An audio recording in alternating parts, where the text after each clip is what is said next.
The doovies are rolled. Los dubos. El rolos. The smoking glasses are on. And this is the Snacks of Life podcast. I'm your host, co-host, the Snack Man. To my right, world-famous comedian Mike Rita. Hey, catch me in your backyard this summer on the world-famous Mike Rita tour. Shout out to our sponsors, Liquid Death. Liquid Death. Cheers to the freaking weekend. This guy's is ice. Oh, man. Jeez, freaking Reeves. So this week's podcast, we're going to talk about a bunch of stuff. We actually don't know what we're going to talk about. Let's be honest. I'm going to be honest with everybody watching the show. We have no idea what we're going to talk about before we even sit down. The Snack Man and I just start going off. That's what makes it great. Yeah, man. People don't know. Because you ever watch a podcast and you can just tell they have this like segmented, like every 10 minutes we switch subjects. We don't go on too long. You got to make sure you get as much as you can. We have an hour. We got 10 minutes each, 6 subjects. Bush, bro. Fuck that shit. And shout out to our 90s cam here. This is what I'm calling it. Every time I throw to this cam, it's like a 90s like music video. And Sky view. Sky view. We're going with a close-up today, a little closer. We're testing out things. We're fumbling through it, but we're fumbling forward to the first yard line. Come on. The first down every time. We're like Josh Allen when the fucking defense is pressuring us. But seriously, we thank everybody who's been listening. This fucking thing is starting to catch on, and people are really enjoying it, and I like that people are enjoying it. It makes me happy. The Snack Man and I have been friends for a long time, and never did we even think about the Snack Man approach me, and now look at us. We're 4 episodes in. Look, we even got champagne from the apple cider world. Because yeah, I brought us some fancy apple juice because it was my birthday, and that's how a Snack Man pops bottles. That's right, boy. Fancy apple juice. And yeah, Mike, episode 3 premieres tomorrow at 7:10. That's Friday at 7:10. You can expect to see episodes drop every Friday morning for your drive to work. That's the way it's going to work, Mike. We're just going to come here. We're going to talk shit. We're going to entertain people. And while we do it, we're going to smoke a little bit of weed. So pass that later. Hey, the snacks of life. The snacks of life. You really are digging that, eh? Hey, man, I'm gonna write the song. Here. So what we'll do is, if you want to write the song, I'll put you over. You got a beat? Yeah. Just give me 1 sec here. And here you go, Mike. This is for you. You take the good, you take the bad, you take them both, and there you have the Snacks. of life. The snacks of life. There's a time you gotta go and That's all we gotta do is sing that part. The snacks of life. The Snacks of life. When the world never seems to be living up to your dreams. Ladies and gentlemen, thanks for joining us here on the Snacks of Life podcast with your co-host, Mike Rita and the Snack Man. Hey. Live here on KBBLTLY 7542, early in the morning with your drive time, 5 time. We're going to be getting high time and eating some snacks, yeah. Today's snacks are brought to you by Liquid Death. Are you dying of thirst? Liquid Death wants to kill that thirst. Also brought to you by Headwater Cannabis, the best cannabis on the market. What market? All markets. The best cannabis on every market. Thank you, Headwater Cannabis, for sponsoring us again. We'll be smoking this week some frosted fruitcake or some frosted cornflakes. Fried ice cream. Yeah, fried ice cream. Frosted fruitcake and Jealousy BX, Mike. I don't know the strains. I just know that it numbs the pains. You hear what I'm saying? I think we need to give you a beat so you can freestyle for the people. No, because as soon as you give me the beat, I'm just going to go, the snacks alive, the snacks alive. We really need to get Teeth in here so they can do us a remix of that song. We got it all set up for them here in the studio. And what were we talking about earlier on? We were talking about snacks and their names. And we're going to start off with snacks and their names because it was the first one that we were talking about when we came in. We were having a laugh. Shit. And I just remembered, I forgot a special thing outside that I'm going to surprise you with while you talk about this, and I'm going to go get it right now. You know how we're so unprofessional? I keep forgetting things. Hey, he's going to be right back. So I might as well make up commercials for things that we have on the table here. Clipper lighters. Are you sick to the dick of Bic? Clipper lighters has got your back. Clipper, the only lighter with a built-in pokey. Mike, I have a really special treat. What'd you bring? What is this shit? Oh, fuck! Peepsies, but they're not really Peepsies because Pepsi didn't have the balls to call them Peepsies. They're Peep Pepsis. We have a very special. These headphones are actually really hard to work. Yeah, you ever try to get them on quick? You're like, oh, fuck. It's some sort of a Rubik's Cube of headphones. Oh, wait, fuck. So our special snack today, among other things, is the just released Pepsi Peeps collab that they definitely missed the boat. They should have called it Peepsi. So, Peepsi. I think so, don't you? I think it should have been Peepsi. I think a lot of these companies don't have the balls to change the brand name. They think, oh, people will think Peepsi's not Pepsi. We should just call it Peep Pepsi or Pepsi Peep. That could be it. So what we're going to do, this will be another one of our Instagram polls. Yeah, that's right. Peep X Pepsi or Peepsi.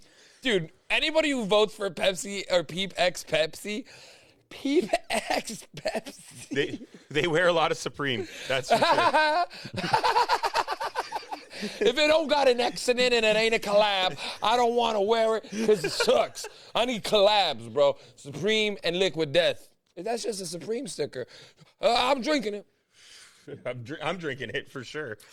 The most famous, I think, fuck up.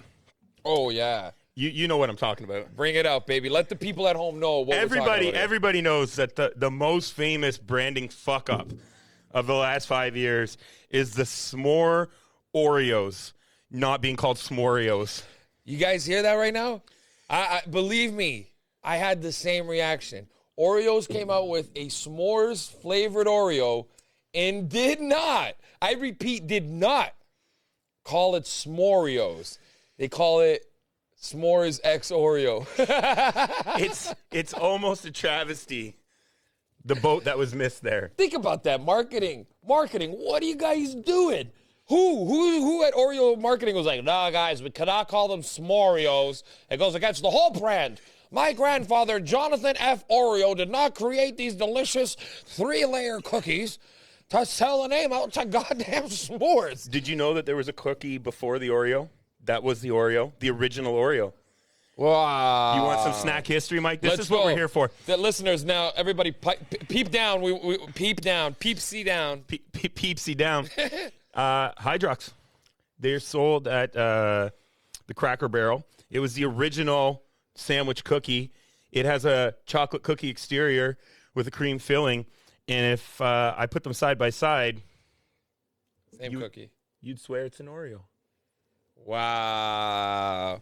That's why the people at S'moreo don't have the fucking balls. You hear me? It's because you guys are living with a guilty conscience knowing that you fucked over the good people at Cracker Barrel. Hydrox, I think it's like a family company. They just sell it at Cracker Barrel because they're like the old-fashioned store, so they carry a lot of that stuff. But there's a lot And of you that. had it? You've had it before? I know Snackman's had a lot of snacks. Yeah, of course, yeah. Good cookie? Of course, yeah. Soft or crunchy like the Oreo? Well, I believe that the Hydrox is still true to the original Oreo. A lot of people don't know, Mike, maybe you were included in this group. I am included. That the Oreo is a vegan treat. Wait a minute now. Here we go. We got the first bombshell of the season. Oreo is a vegan treat? What the fuck's the cream inside? It's made out of vegetable oil and some other shit. But it's not made out of... It used to be made out of lard, if I'm not mistaken. Way back in the early 90s, they switched. And then again, they switched somewhere in the 2000s, I believe. And yes, Oreos themselves are vegan. You don't need to buy vegan Oreos. And all the vegans right now are going, yeah, I knew that, because it's like the one... Cookie that they know that they can have. Yeah, there's no butter in it, right? There's no... Oreos are fucked. What the hell is in an Oreo? A cookie in itself. It can't be called a cookie then, right? An Oreo at heart is not a cookie. A cookie's got sugar. It's got eggs. It's got fucking molasses and shit. I don't think we want to read the ingredients list, to be honest with you. You're missing a bunch of stuff with X and Z in the ingredients list, I'm sure of it, Mike. T-harbonated, carbonide, fuldatskinide. You're like, damn, bro, I didn't even know I even liked that. I didn't know I liked that flavor. It tastes so good. Tastes so goddamn good, that fluoride, hydroxinide. Can't get enough of that shit. Now, there's a couple of, okay, if we're talking about collabs and food, what's a top 2 collab, like 1, 2 that you think, like you can think of in your head? Maybe not number 1, but like, that's up there. Boy, oh boy, oh boy. There was some, like, they've been doing some crazy stuff. One of the they basically have taken familiar cereals to start. We could start with cereals, and they've applied it to everything. So something like Lucky Charms now has cupcakes. That's right. Pancake mix. Yep. Just the Lucky Charms. We have like Dunkaroos now has pancake mix, cookie mixes, Cinnamon Toast Crunch. I think they make everything Cinnamon Toast Crunch now. Everything at this point. You're not wrong. I've seen everything. You know what else makes everything? Is, like the Mars brand. Like those Mars Twix, Snickers. Yep. You can get fucking protein powder that is Twix and Snickers and Mars flavored. I have a coffee K-Cup that's Snickers coffee in a K-Cup. That's right, bro. Yeah, so what they've done is they've taken, for instance, actually we have one on the table right there. They've taken an old product, which is the crackers and cheese. Classic grade school. I'm going to grab the mic. Classic grade school material. You know, this was a hot commodity in grade school if you got the crackers and cheese. But look at what's on there, Mike. Look at what they've done. Cheetos. Another brand that they've taken, and we have Kraft Dinner. They must have been, Frito-Lay's owns Cheetos. Yes. So Frito-Lay's owns Munchies. They put the two brand. This is a three Frito-Lay brand. is Pepsi. Whoa. Oh, so that's how we have the Mountain Dew Doritos, which Wow. was Mountain Dew Doritos in Australia. That was a big collab. Mountain Dew Doritos. What the fuck you Aussies on? Get it together, Australia. Fucking right, mate, after a long day on the outback, nothing settles me down like a fucking Mountain Dew Dorito. Yeah, the toilet's going backwards, and we're having Mountain Dew Doritos. The toilet goes backwards for those gross shits you're taking eating Mountain Dew Doritos. I mean, they might be fire for all I know, but okay, this is a they were three-layer thing here. We got Cheetos, we got Munchies, and we got Frito-Lay. Yeah. All three brands on one label, guys. Yep. So again, this is like Cheetos is huge in the last 2 years, just pumping out extra products. Is it because they made so much money off those spicy Cheetos? Whatever the fuck was that, like that just blew up in the last couple of years. Spicy Cheetos or something? Flaming hot crunchy Cheetos. Yeah. Now they have extra flaming hot crunchy honestly, Cheetos. at the end of the day, those are fire. Like, you know, you go to a vending machine late at night at a hotel, it's that salt and vinegar and fucking The low key fire is the hot fries. You ever had the Cheetos hot fries? No. Cheetos hot fries, yellow bag. They're cheaper, and Cheetos hot fries. Anybody that is a big fan of Cheetos loves Cheeto hot fries. That's a big one. Also, big fan of the Cheetos puff corn. This was a product that had $2 like on the packaging. Remember that? I remember that. Okay. That's a good one. Yeah, Cheetos puff corn is now $2.50. Ooh. Now, for those people out there playing the game, that's a 25% increase on the cost of the Cheetos puff corn. Inflation, suck a dick. I used to love candies and bags of chips that came with the price on them. Like when you walked in and you saw the Lay's display and it said like $1.60 on them or whatever the fuck for the mini bags. Or when you'd go get Arizona iced tea. 99 cents. Was it Arizona that made it? Man, that was the best. It's $1.29 now. Nah, that's fair. You know what? Those corner stores got reamed for like centuries by everybody for 90. Some of them would have $1.25 like over the 99. You're like, nah, this is 99 cents. You can't fucking. And it was an American product, so that was 99 cents American the whole time. Those guys were getting reamed, man. Yeah. Those poor corner stores. But straight up, my favorite wasn't. I'm gonna shout out a whole different Arizona product. Was it the fruit punch, Arizona fruit punch that they made? They had a Shack soda at one point, Arizona. Ooh, Shack soda. Anybody who got lucky enough to try creamsicle Shack soda, that was fire.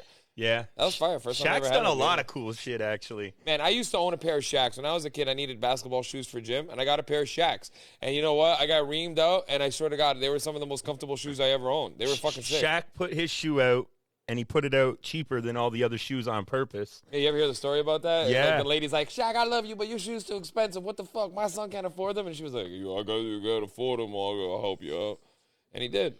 Made shoes for fucking poor kids. Shaq's a G like that. Dude, you see some of the videos of Shaq on the internet, and he's just like, He's in the Walmart and he's just buying everybody's God, shit. I just love that. Like, imagine you're in a Walmart one day, you're like, Shaquille O'Neal here. You just start stacking your basket. TVs and shit. It's full of You're like, TVs. Shaq, remember that time you scored 39 against the Clippers? You just make some stat up. Who gives a fuck? Fuck Kobe. Even Yeah, though, he liked Kobe near the end of his career, but like, there was a point where they did not like each other, though. you pick someone Keep that he it doesn't 100%. like.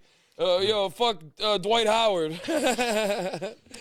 I was in Buffalo this weekend, and I saw the Magic Johnson pop. Wow. The Funko Pop. That brought me back. And guess how much? This was the craziest thing. I went and I found all sorts of crazy snacks this weekend. You know, the Peepsi. There was all sorts of awesome Easter jelly beans. Like, they have taken every single different thing you could make into a jelly bean. We're talking Skittles, Jolly Rancher, Sour Patch Kids, like fucking Welch's grape juice. Everything you can think of is made into a jelly bean. But the most impressive thing this weekend when I was in the United States of America was, guess how much a 50-inch flat screen TV is right now in the United States of America? $2.99. $198. Woo! Suck on that, you fucking commie pricks. Capitalism wins again. Wow. Because you can't. $200, bro. Do you know what a TV used to cost when we were kids? Bro, my dad couldn't even get a TV remote for $200. Are you What kidding the me? fuck, man? I don't need a TV. But it makes you want to have two everywhere because you're like, you might as well at this I point. felt inadequate leaving the Walmart without a television. Everybody had a TV Dude, you except can me. do that thing where you do the 3 screens. You know, you ever see that shit where you just have 3 screens back to back and they just make one giant image? You're like, this is who I am now. Yeah, I'm going to have to get a sports package so I can watch 3 games at once to utilize all the televisions. A friend of mine has one of those QLEDs or whatever the fuck, or the OLEDs that Yeah. are thin. Like, they're actually, like, guys, I couldn't believe how thin the TV was, man. It was a pane of glass. That's all it is. It's a pane of glass on a stand, and then somehow it's, like, projected onto it. It was bonkers, to say the least. But television's changing, man. One day it'll just be a piece of glass with a small little hub on the corner. The TV now only weighs like 5 fucking pounds. It's like 10 pounds per 10 inches or some shit like Yo, that. there is or pound nothing per 10 better. inches. It's fucked. Nothing better than when as you get older, the things that have disappeared. And one of them was, everybody has lugged out their big TV now. Like, everybody in North America had a big TV in their house. Dude, sometimes you see them pop up on Facebook Marketplace, one of those old like rear projection TVs, and it's like, you couldn't give that away to somebody right now. There's only one type of person on earth right now that wants them, and it's these old video game nerds who need to have the auxiliary cord plug-in on the back so that they get the clear image on the 64 or the PlayStation, because you can't get it on HD TVs. They come in pixelated, you know? Even with the HDMI You mean like the switch. old school video games? Yeah. So when you plug in an Right. N64 to a modern TV, it just comes out garbage. But you plug it into your Right. old TV, you're like, damn, these little tight-ass projected pixels are tight, yo. This Right. is sick. So you're picking up like that old Panasonic 52-inch rear I projection. saw a guy on Marketplace try to sell one for $500, an old 50-inch. Like, bro, this thing was so big that in the Marketplace thing, he said, we'll need 2 people. I was like, yeah, nobody who's a nerd enough to buy this TV also has a friend. They have $200 into the fucking pickup and delivery of the house, Get of the TV to your house. fuck You gotta outta call. here, You gotta bro. call a delivery company to get a free Bro, television. you just leave it on the sidewalk, and you hope to God somebody picks it up. And that's it. That's what you do. There was one time when I was a kid. This is a great story. So I was in Florida, and this goes back to like when you're a kid. When I was a kid, probably even when Mike was a kid, like it was to have a television in your room was a thing. You know what I mean? Like you had a family television That was the TV. in your living room. That was it. And maybe you had an old TV. If the family upgraded, the oldest kid would get a TV for their room. Is how it worked. and that one basically, would right? get the Nintendo. That one would get the Sega. It would be covered in video games and wires, and that's just what it was, bro. So I'm like 15, 16 years old, and I'm down in Florida visiting my grandparents for March break. We drove down in an Astro van. No. It was a Ford Windstar at the time. How close are your grandparents from Florida to the grandparents from Seinfeld? Like, how are they like an Ira and a Morty? Do you got an Ira and a Morty? No. My grandpa was like, he played tennis, and he was like, he built all the houses in the park and stuff like that. He's a man's man. He was like the snack man. He everybody thoroughly enjoyed my grandfather. But I remember I was walking one day, and there was a TV box out at the road, and it was like a brand new TV box. And I walked past this TV box, and I'm like a 15-year-old kid, and give a second look at it. That's interesting. There's a TV box, and it's brand new TV box sitting at the side of the road. And of course, probably induced by the weed I was smoking when I was going on my little walk. Shout out Florida. Awesome place to get baked when you're a kid because of the heat, and it's just a good something vibe. else, yeah. Yeah. I'm like, it's a setup. Someone must have stole this TV, and they must have ditched it here. And I got to stay away from the TV.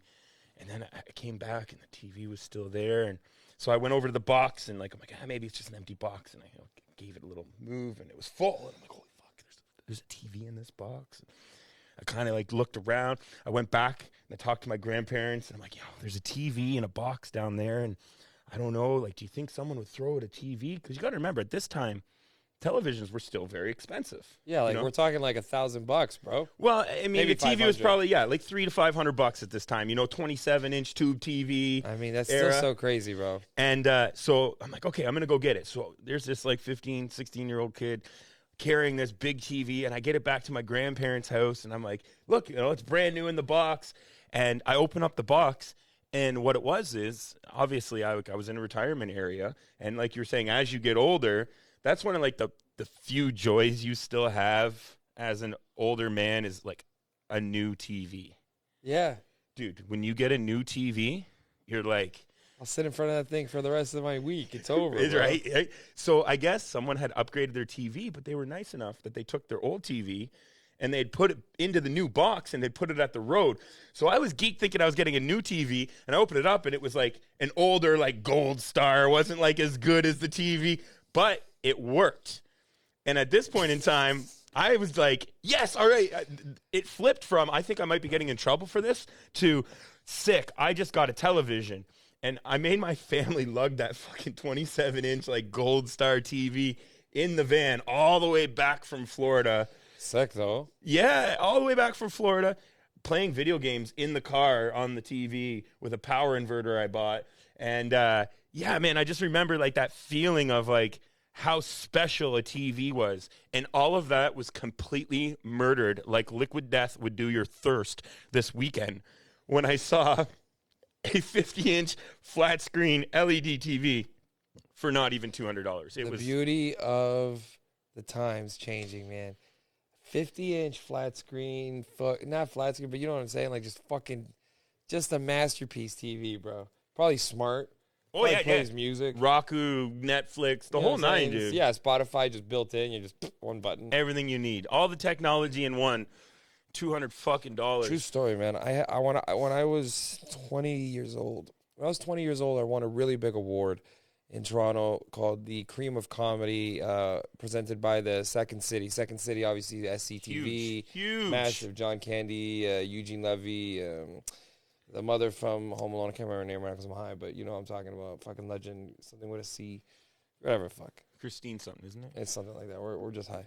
But, okay, so Second City puts on this thing. And at the time, I was broke. I was only 20 years old.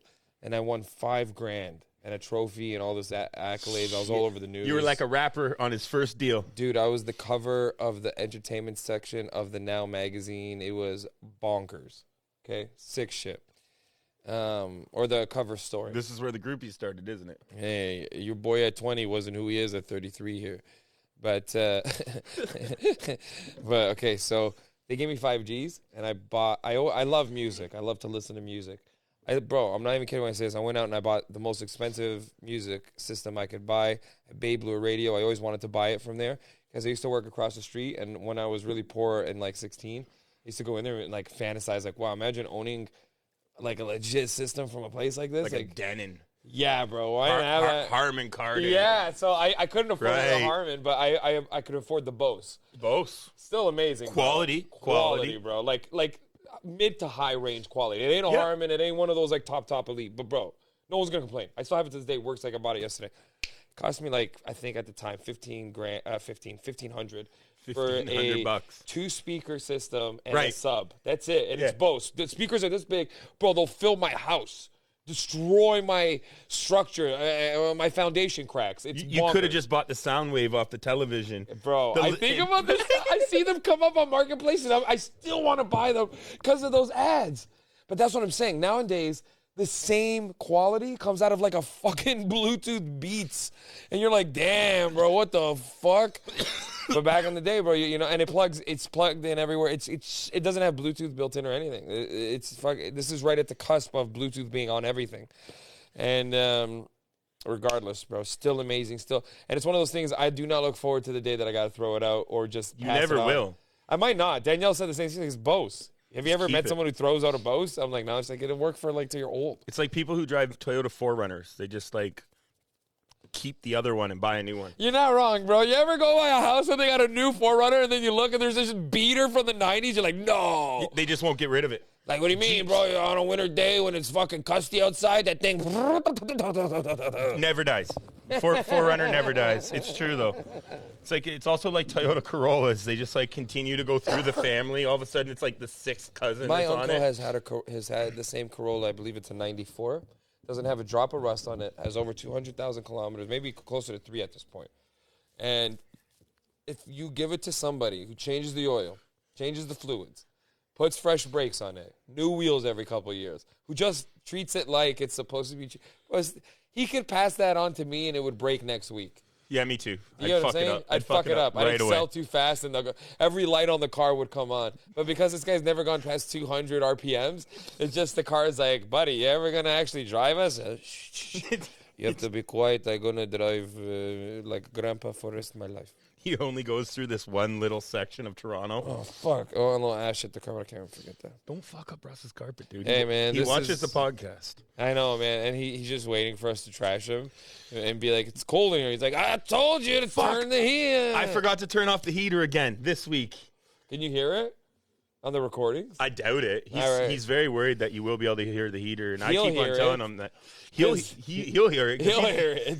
He'll be bothered by it. Nobody He'll be else like, will. you guys left the heater on in the studio. All right, we got to get back into our subject. We see that's actually part of the charm of our podcast. Is how we just go.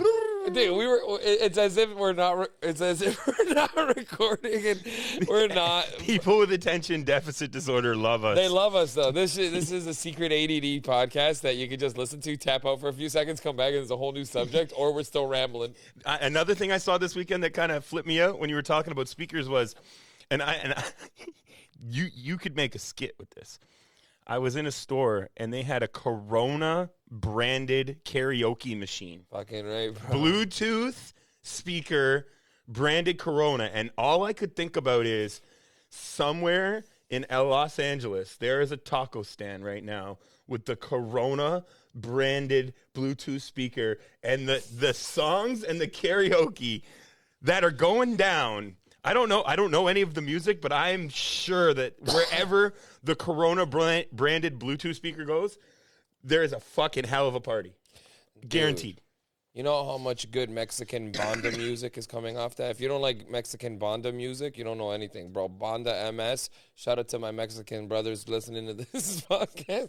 My fucking Mexico Farms. Mexico Farms. Yeah, who's Shout out Mexico Farms. bro? Mexico Farms been in my DMs. Those are your boys, right? Yeah, Mexico Farms, exactly. Are they legit? He's legit. Mexico Okay. Farms is Somebody legit. asked me the other day, can I trust Mexico Farms? I was like, I don't know, bro. They've been in my DMs. They seem legit. My boy said they were cool. So we are confirming Mexico Farms is good. I don't know if I ever actually finished that story from week one about me going to the bus station to You get and the I weed. have never finished one story on this whole podcast. So week one, I told the story about how my weed was lost in the mail, and I actually had to go to the bus station in Puerto Vallarta and pick up the package at the bus station.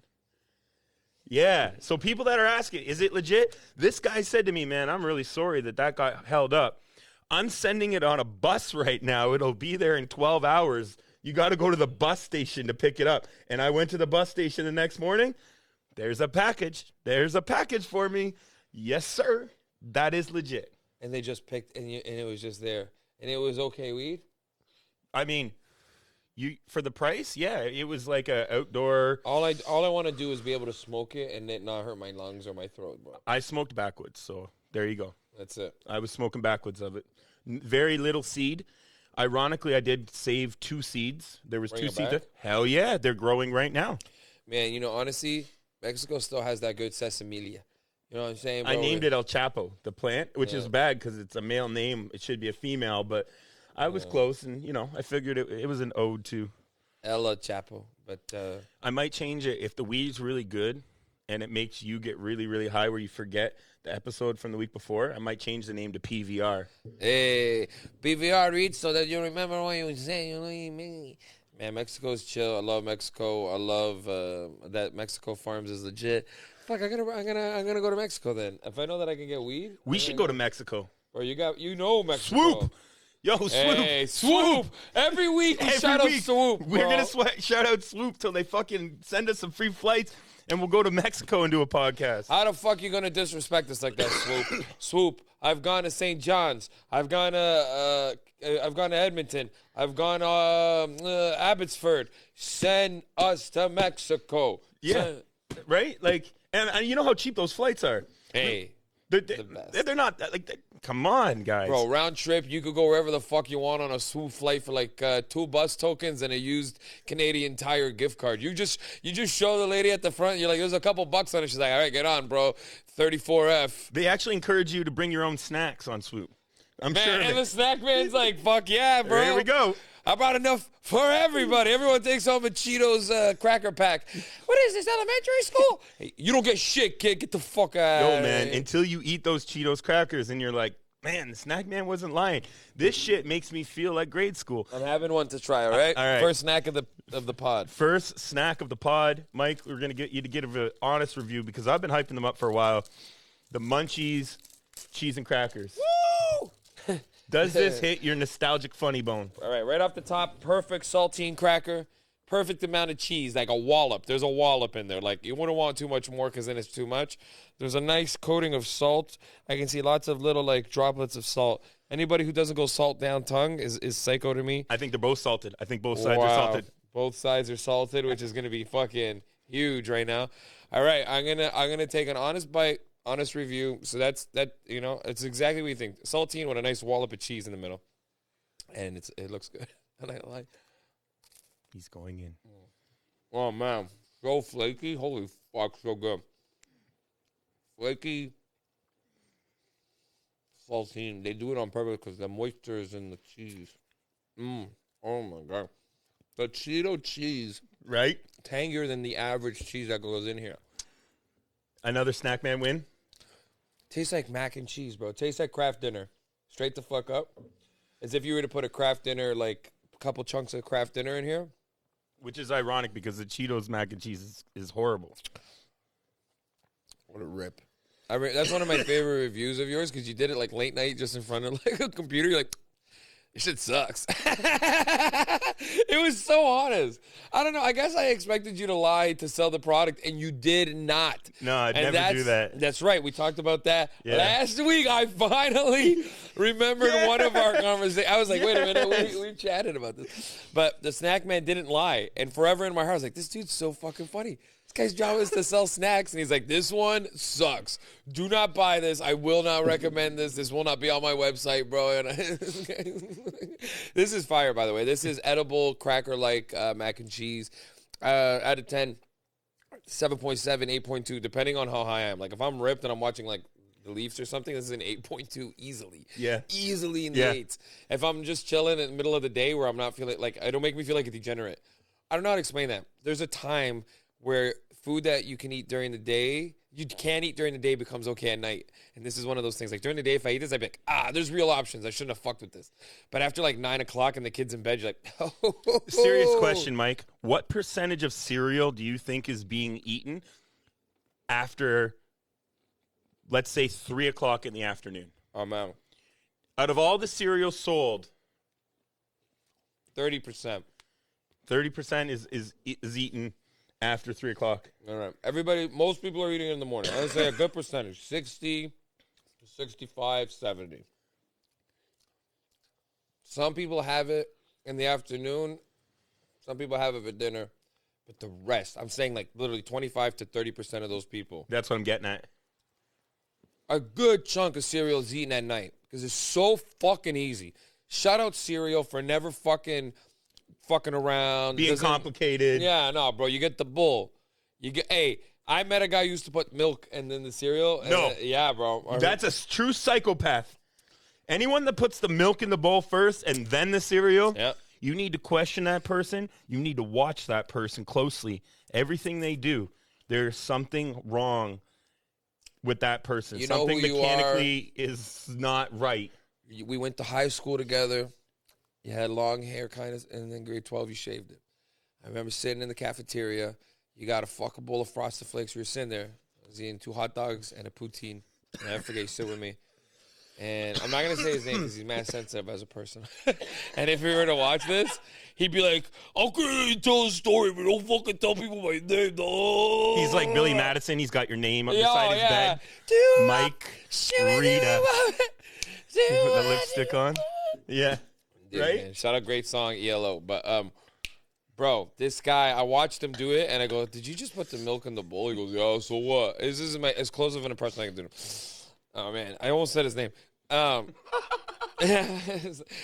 And I go, bro, did you just put the milk in the bowl? And he goes, yeah, so what? I go, you don't put the milk in the bowl, bro. You put the fucking cereal first. It sits in the bowl, and then you know exactly how much milk you want to put. Sometimes you have a little extra milk left. You take a sip of the milk. How fucking nice. Look, you just put the whole thing of milk.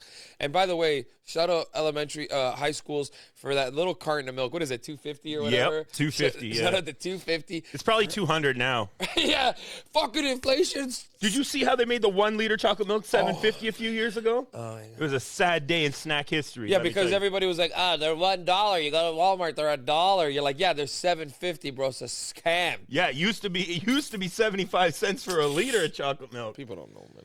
Fuck, man. You know what, man? You know what's a cool thing, Snack Man? Do What's you that? remember convenience store beef patties? Did you live in the city at a time? No.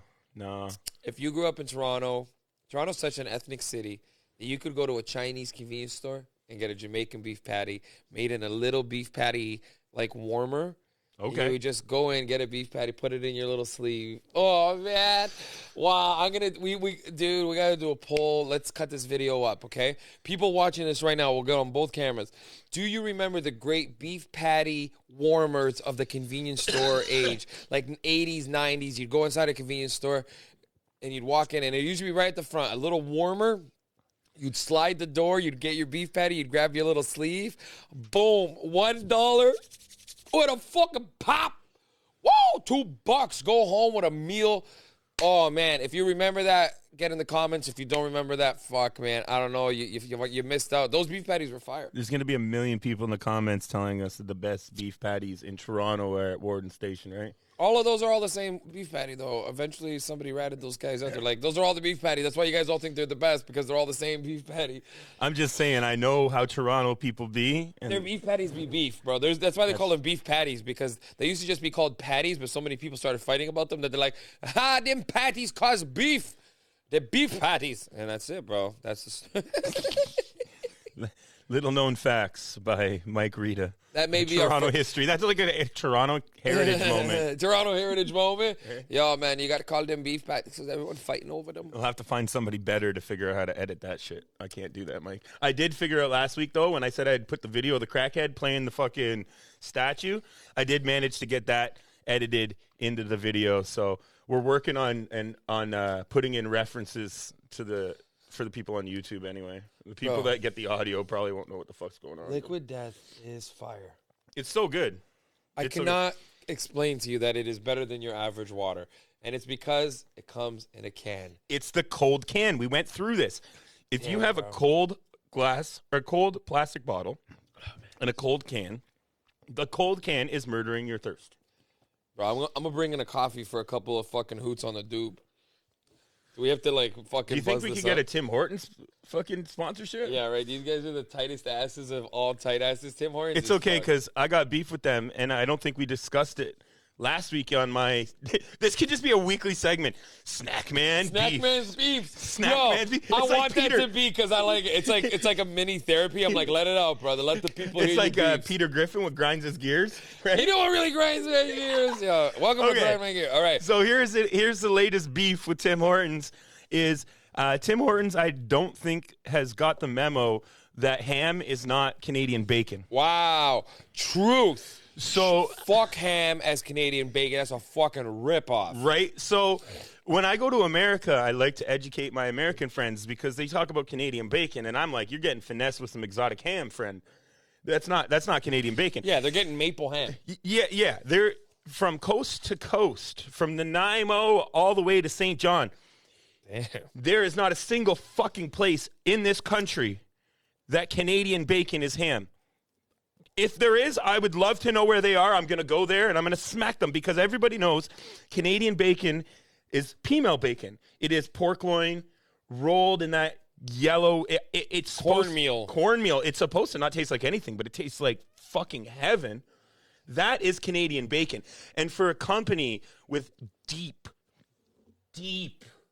Canadian heritage, such as Tim Hortons, it is a fallacy that they even market this new breakfast sandwich with exotic fucking ham on it, Mike Rita. I'm not about it. As Canadian bacon. I'm not about it. It needs to change. This is unfathomable. And the only, a lot of people like to fast fry female bacon. I don't do that. You slow cook, don't you? That's right, bro. You put it in the slow cooker Bro, and a little bit of brown sugar. you tear it apart for sandwiches. Oh my God, bro. Fuck anybody who tells you female bacon needs to be fast fried in slices. Bro, if you got the time the night before, you have friends that are coming over, you want to impress them, make female bacon hash with slow roasted female bacon. I haven't made it myself. I've had someone make it for me. It's like a corned beef hash, but with female bacon. Bro, and it's kind of, you can get nowadays, I think you can get a smoked female bacon. Like, back in the day, it was just one. It's Right. cornmeal rolled. That Right. was it. But nowadays, it's come a long way. Man, I'm not even that big of a fan of it unless it's like that. Like, or thin cut female bacon is also fire. Super crispy. Super crispy, super nice, Yeah, and thin yeah. cut. But sometimes it's a little fatty. If you get like a thick piece, it's like, what the fuck? Anybody that lives in Canada knows that a female sandwich, Whoa! like Lions Club, I'm talking like you go to the fair, you hit the Lions Club concession. This guy just Right? dropped Lions Club. You know what I'm talking Just two about. old ladies smashing female bacon sandwiches with mustard. You're like, here you go, you Super fucking. fire. Super fire. I'm hitting the fair. Winterama was just this past weekend. I'm walking right past the Smokes Poutine. I'm going to the Rotary. I'm going to the fucking Lions. I'm getting a female sandwich from my grandma or Yeah, my grandpa. Janice and Darlene. This is two ladies working every single female stand. What does it come with? Sauerkraut or some shit? What's the fucking thing? Female. I just get it with like mustard and ketchup. Yeah, right? Just on a bun. Sometimes they throw some cheese on there. Like it's sliced, I must be thinking about that Montreal smoked meat shit that comes with that. Oh, God. What's Montreal smoked meat is some godly shit. Bro, that shit comes on that fucking dough. What's that dough? Pumpernickel? Rye bread. Rye bread. That's Oh, right, God. bro. Rye bread. Man, shout out all those delis in Montreal doing it right. I love all those sandwiches. That's what I'm saying. People got to stick true to the true meats, bro.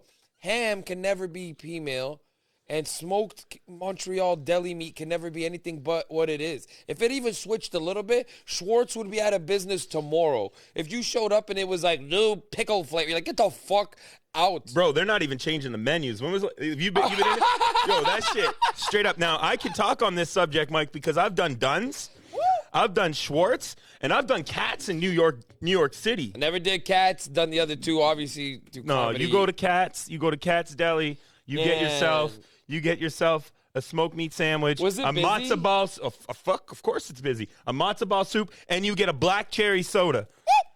That's it. That's what you have to have. I might be going to New York soon and see something. I'll go to New York. I could go to New York. I could be convinced. Bro, that's what I'm saying, man. Do some pizza reviews. I've ate a lot of New York pizza, but I've never been to New York as the pizza review person. So that would be something special, Mr. Rita. He's the snack man. There should be I should get like a cool costume made up. Remember the guy that used to go to all the weed events as a bong? Bong Man. Bong Man. He didn't even try. He was just Bong Man. Snackman. Like, take like maybe a mix of the Howard Stern Fart Man, Yeah. but snack it up just a little. Maybe, right? Show up at Lift Expo, one of those real corporate events. Show up with the ass cheeks out. You have a button that when you press it, it just plays the Snack Man, but instead of Scat Man, I'm the Snack Man. The Snack Man. Or the Pusher. I'm your Pusher. Just like remix that. I'm your snacky, I'm your bag. So how was the Georgian Bay Comedy Festival this past weekend, Mr. Rita? I know that's one of your ventures, and you had that happening. Hey, What was that like? ladies and gentlemen, if you don't know that I am a stand-up comedian in day-to-day life, and I try to run a tiny little business, just called the Georgian Bay Comedy Festival, a little guy right now, but we're going to grow as I learn more about what the community wants, and in reality, I started this whole fucking thing because I just needed somewhere to do comedy regularly. And I could not, for the life of me. Get booked because you didn't answer your fucking phone. He ain't wrong, but it ain't right. Damn it. I will not settle for infestation. Whatever he says, you know. But, okay, so, yeah, the show is great. I have built a small following in Collingwood under that brand. They don't even know that. They love Mike Rita because I host their headline. Sometimes I headline because straight the fuck up. Some weekends it's just so hard to book a good act for a good price to come up here. So I'm like, I'm a good act for a good price. I'm Pay doing these it. people? You gotta pay comedians, baby, because showbiz is a no biz. But in reality, bro, It's like when I was a cook and I always tipped the waitresses really well. I don't pay. Giving back to the community. I don't pay an absorbent amount because we don't make it's a little shows still, 40, 50 people comedy shows. But they're rammed and they're rowdy. That's good. And what you want to do is build it for the young people. You want young people to buy the tickets before the old people. I'm sorry, old people, but it's the truth. Are you saying the old people don't have a sense of humor? No, they do. They just are conservative laughers. You lose your laugh the older you get, and then you get it back in your 70s. Like during your 40s to 50s and 60s, this is how old fit people in their 50s laugh. Yeah. People in their 30s, people in their 20s, whoa, whoa. And people in their 70s, though, like they get it back. You get it back when you get old because you're like, I'm retired, I got money, my kids have grandkids, blah, blah, blah. You're happy again. You're done working and you You're don't have to done worry. working, You don't have that's to what worry I'm about saying. the next day's work. You don't got to see Darlene and Janice making P-mails no more. You're good. You're out of the Rotary Club, you know what I'm saying? But in all reality, yeah, there's this weird gap. So I try my hardest to fill my shows with people from 25 to, I'd say, 55. 55 to 65, you get so many complainers. That They generation didn't like the joke? Yeah, they're complainers, and they don't like dirty comedy. Like, it's like, they're like, he said balls a lot, and the lady said vagina. Sure, I don't want to think about that vagina. I had so many problems going to casino comedy shows for that reason. Oh, I remember distinctly, and I don't know if I ever told the story of meeting Sarah Silverman, but to you on camera or not. But I met Sarah Silverman, and I was sitting there, and she told an opening joke that was Sarah Silverman A1 sauce. And all the old people were disgusted and just got up and left. And I'm thinking to myself, how do you show up? It's like showing up to a Louis show. You can't show up to a Louis Those show. are VIP people from the casino that get the free tickets, That's right? exactly why casino comedy shows, you can go and see Howie Mandel. Yeah, but you can't go see Sarah Silverman. You can't go see, so Sarah Silverman told this joke about how everybody has a spot where they come. Guys have spots where they come. Some people come in a sock. Some people come on their stomach. And as she was saying that, she looked at me. I was in the front row. And she goes, "You, sir, you look like you come on your stomach." And I just kind of, rolled with it. Didn't obviously get offended. And then after the show, I was lucky enough to meet Sarah Silverman. Nice. So as I'm walking up, she kind of has that look like, oh, The no. cum guy. And she says, "Oh, yeah, sorry about that." And I look at her and I said, you weren't wrong. And the picture of me and her, you can see she's got a big smile because we're laughing together. Yeah, because truth be told, she wasn't wrong. Sometimes you got to bust on your tummy. What are you going to do? What are you going to do? You're going to bust in a T-shirt? You're going to bust in an old sock? You're going to bust in your dog's hair clippings? That got weird real quick. That sounds like trauma, man. Let it out. It's the black coach. So, I used to comment on a lot of weird things, man. That's weird fetish, Mike. One of my favorite things that I ever... That's not kink shame. I'm not gonna lie here. This is the no cap pot cap. One time I was when I was in my younger years, and me and my exes were in a hotel, and we were doing it on the hotel balcony. Wow. And risque. Hey, she was a freak, and I was like 20, 21 or something like that. And when I went to go bust my nad, right off the balcony, over the railing. yeah, and we were just above the lobby exit, so there was like cars and people under there. And for all we know, somebody caught a fucking jizz nad. And the funny part about the whole thing is that they probably thought it's their lucky day because a bird pooped on them. Well, I am a bird and I am full of shit, so they can have some of my shit cum piss shit nut. Honestly, straight the fuck up. That's gonna be the clip I post on the Instagram. There, I hope those hotel patrons got some of my bird shit piss nut dick.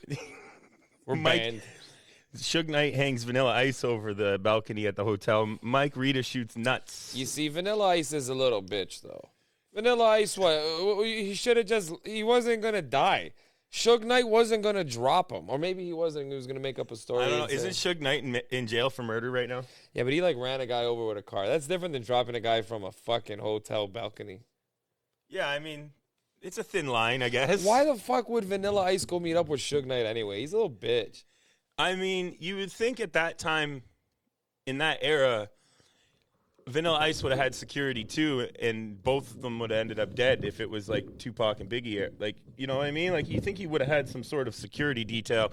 But for all I know, he just showed up alone to meet Suge Knight, which would definitely, I think... Hey, Sugar, in hindsight, pleasure to meet ya. Yeah, like, in hindsight, I think everybody would think that's a bad idea. Vanilla Ice is a fucking dink. Fuck Suge Knight? I think he goes by his name now. I don't think, like, he goes by, like... Marshall Mathers? Ron... Oh, yeah. Rob Van Winkle. That's right. He does, like, home improvement. You know that you have totally lost everything when you start a home improvement show. Hey, man, remember Ice Ice, baby? Well, the only thing that's cold now is my bank account. No, he must be back on top. He's back on top. I'm sure his company does well. Who the fuck wouldn't hire Vanilla Ice to come fix their... If you and I are rich enough and we live wherever the fuck he lives, and we're like, hey, do we hire this guy with no one hit? Brian Balmer? Yeah, like we're going to hire this guy fucking Holmes on Holmes? Mike Holmes? Or Vanilla Ice? Or Vanilla Ice. Another Instagram poll is alive. Who would you rather have renovate your house? Yeah, let's be honest here. Rob Van Winkle, formerly known as Vanilla Ice, who now has like an HDT television show like Home Baby or some shit.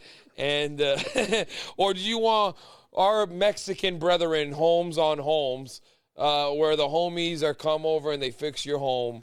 I thought we were talking about Mike Holmes. You're talking about just getting the homies to do it. I'm taking Ice. I'm just thinking tacos, bro. But in reality, Mike Holmes shows up to your house and fixes your house, or Vanilla Ice. Bro, you got to choose Vanilla Ice. Who are you taking? You taking Vanilla Ice, Ice Cube, or Ice Tea? Wow. Honestly, fuck, Marry, kill? Fuck, marry, kill.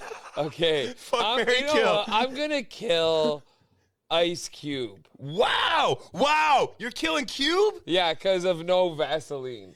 I think it's too violent of a song. It's we talked about that on episode 2. One of the great diss songs of all time. It's maybe the greatest diss song of all time. I'm a very white young man, and it was very disturbing to hear him be like, no Vaseline. And then, well, it's a controversial game. It is. It really is. Fuck, marry, kill. Oh, all I have left is fucking marry? Yeah, dude, that's why I was like, you really did Cube like that, bro? Wow. But I gotta marry Ice T, because Ice T, bro. Look the way he treated Coco, man. That's what I'm saying. I'm marrying T, too. Ice T's the marry. He treated Coco right. Yeah. Every time you saw him, that guy was like laying down his jacket in a puddle. There wasn't even a puddle. He's a real gentleman, Ice T. They still together? I don't know. I believe so. I would think so. Yeah, how you gonna give up Coco like that, dog? You can't. You can't treat Coco like that. She's not gonna walk away either. She loves Ice T. Plus, like Ice T, he managed to be a gangster cop. Like that's a skill. Yo, I never even put that together. Guy was like, fuck the police in the colors.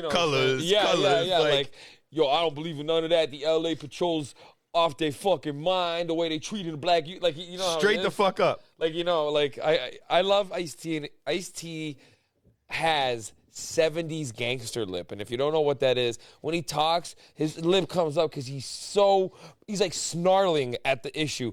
Yeah, you know, when I think about the issues, I do not respect police, but I will play one for $12 million a goddamn episode. Bro, and for like 30 fucking years. Bro, that's why Coco looked like she got baby blood in her or some shit. There's no way that lady hasn't aged in fucking 15 years, you know?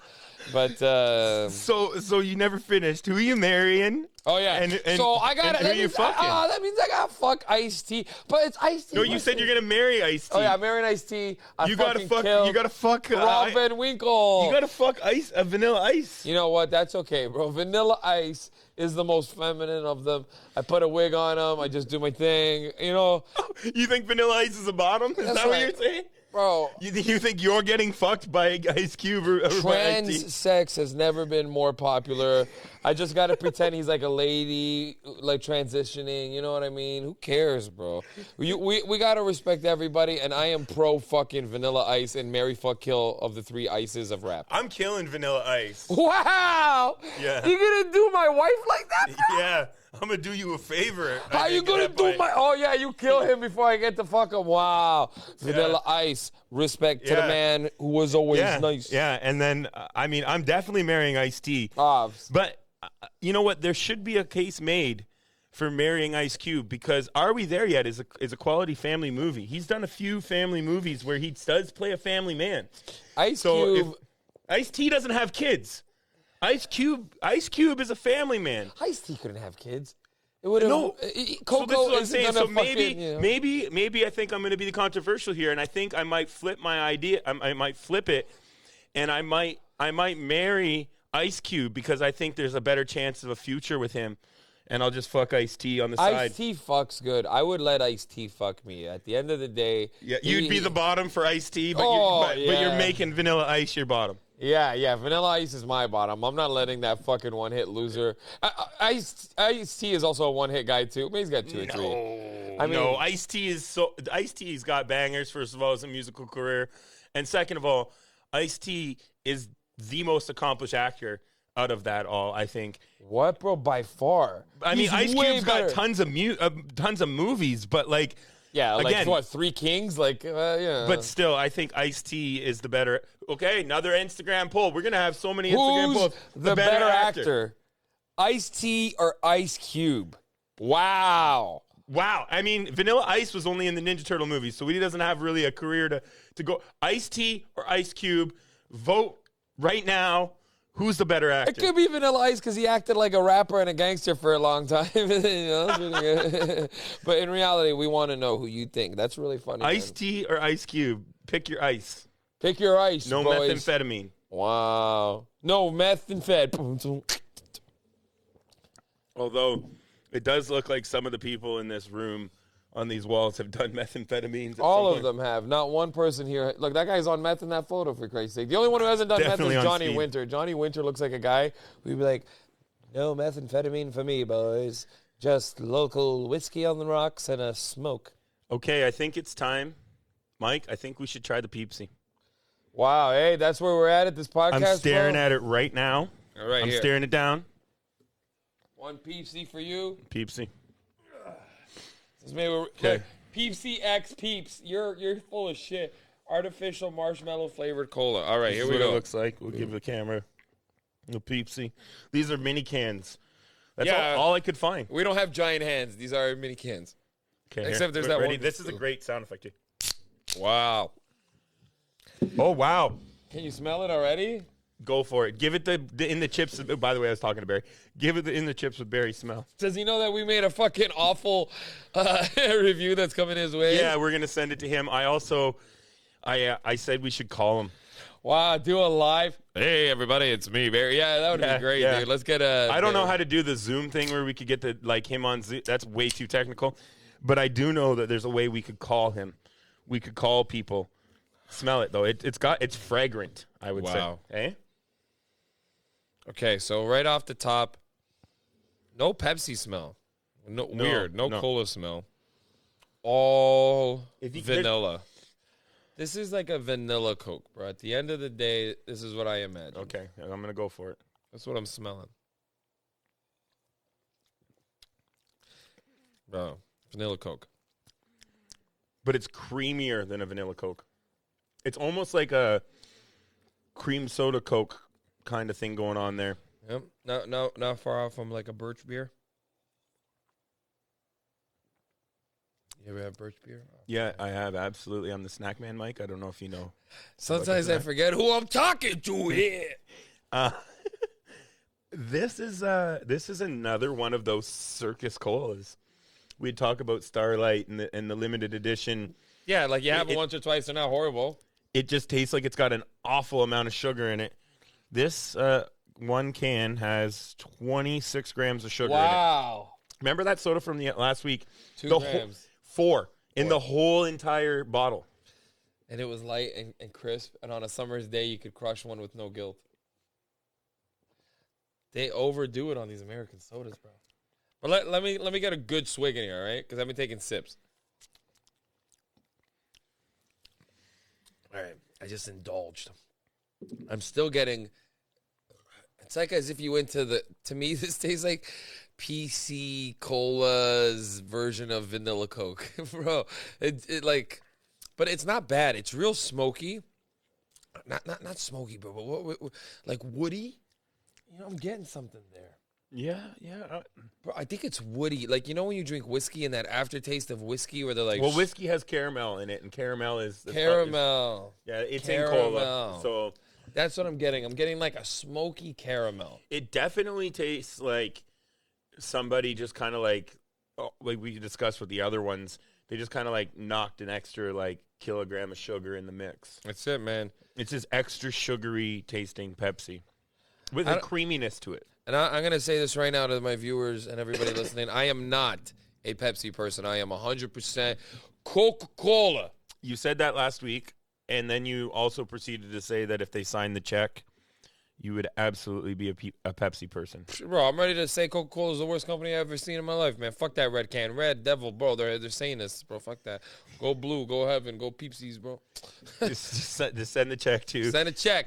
We need Send to a get check. we need to get a Venmo and all those American payment things so random people can just start sending us money. Vent it up. Vent it up. Could you imagine if people actually paid to listen to this shit? They're gonna. You fucking Americans, we're coming for your USD. We want to keep it all in U.S. currency because it's stable. That's it. Yeah. Give us your USD, your gold, your silver, your fucking grandpa's fillings. We want it all. Stable currencies only. That's one thing about traveling in Latin America is that American currency is go-to universal. Yeah, everybody wants some of that American swag. All right, ladies and gentlemen, this is my mid-show piss. I'll be right back. Enjoy these commercials. Are you going to give a 10 out of this on the Peepsi first? Oh, yeah, let me give a Peepsi review. All right. Again, not being a Pepsi guy. I don't know what you want from me, folks.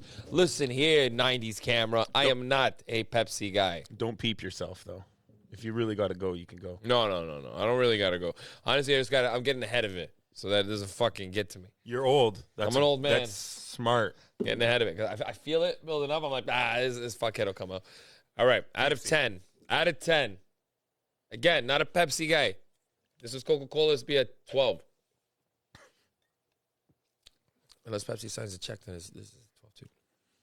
This is a 6.8, 7.1. Again, I always like give that 2. you do ratios. I do, because it all depends on how I'm feeling. Some days, that's not that bad of a soda. If that was really, really cold, and we were in a sesh around a campfire, it's actually a sick campfire soda, because it's got like a marshmallow. Like, again, it's got that marshmallowy, it's got that mellowy, caramelly, smoky, I'm around the campfire taste. I'll give it even a higher rating. I'll go 7.1 to 7.4. That's the truth, okay? Okay. The 6.8 seemed too low. It's not a bad soda. And the thing that it has a nostalgia taste to it.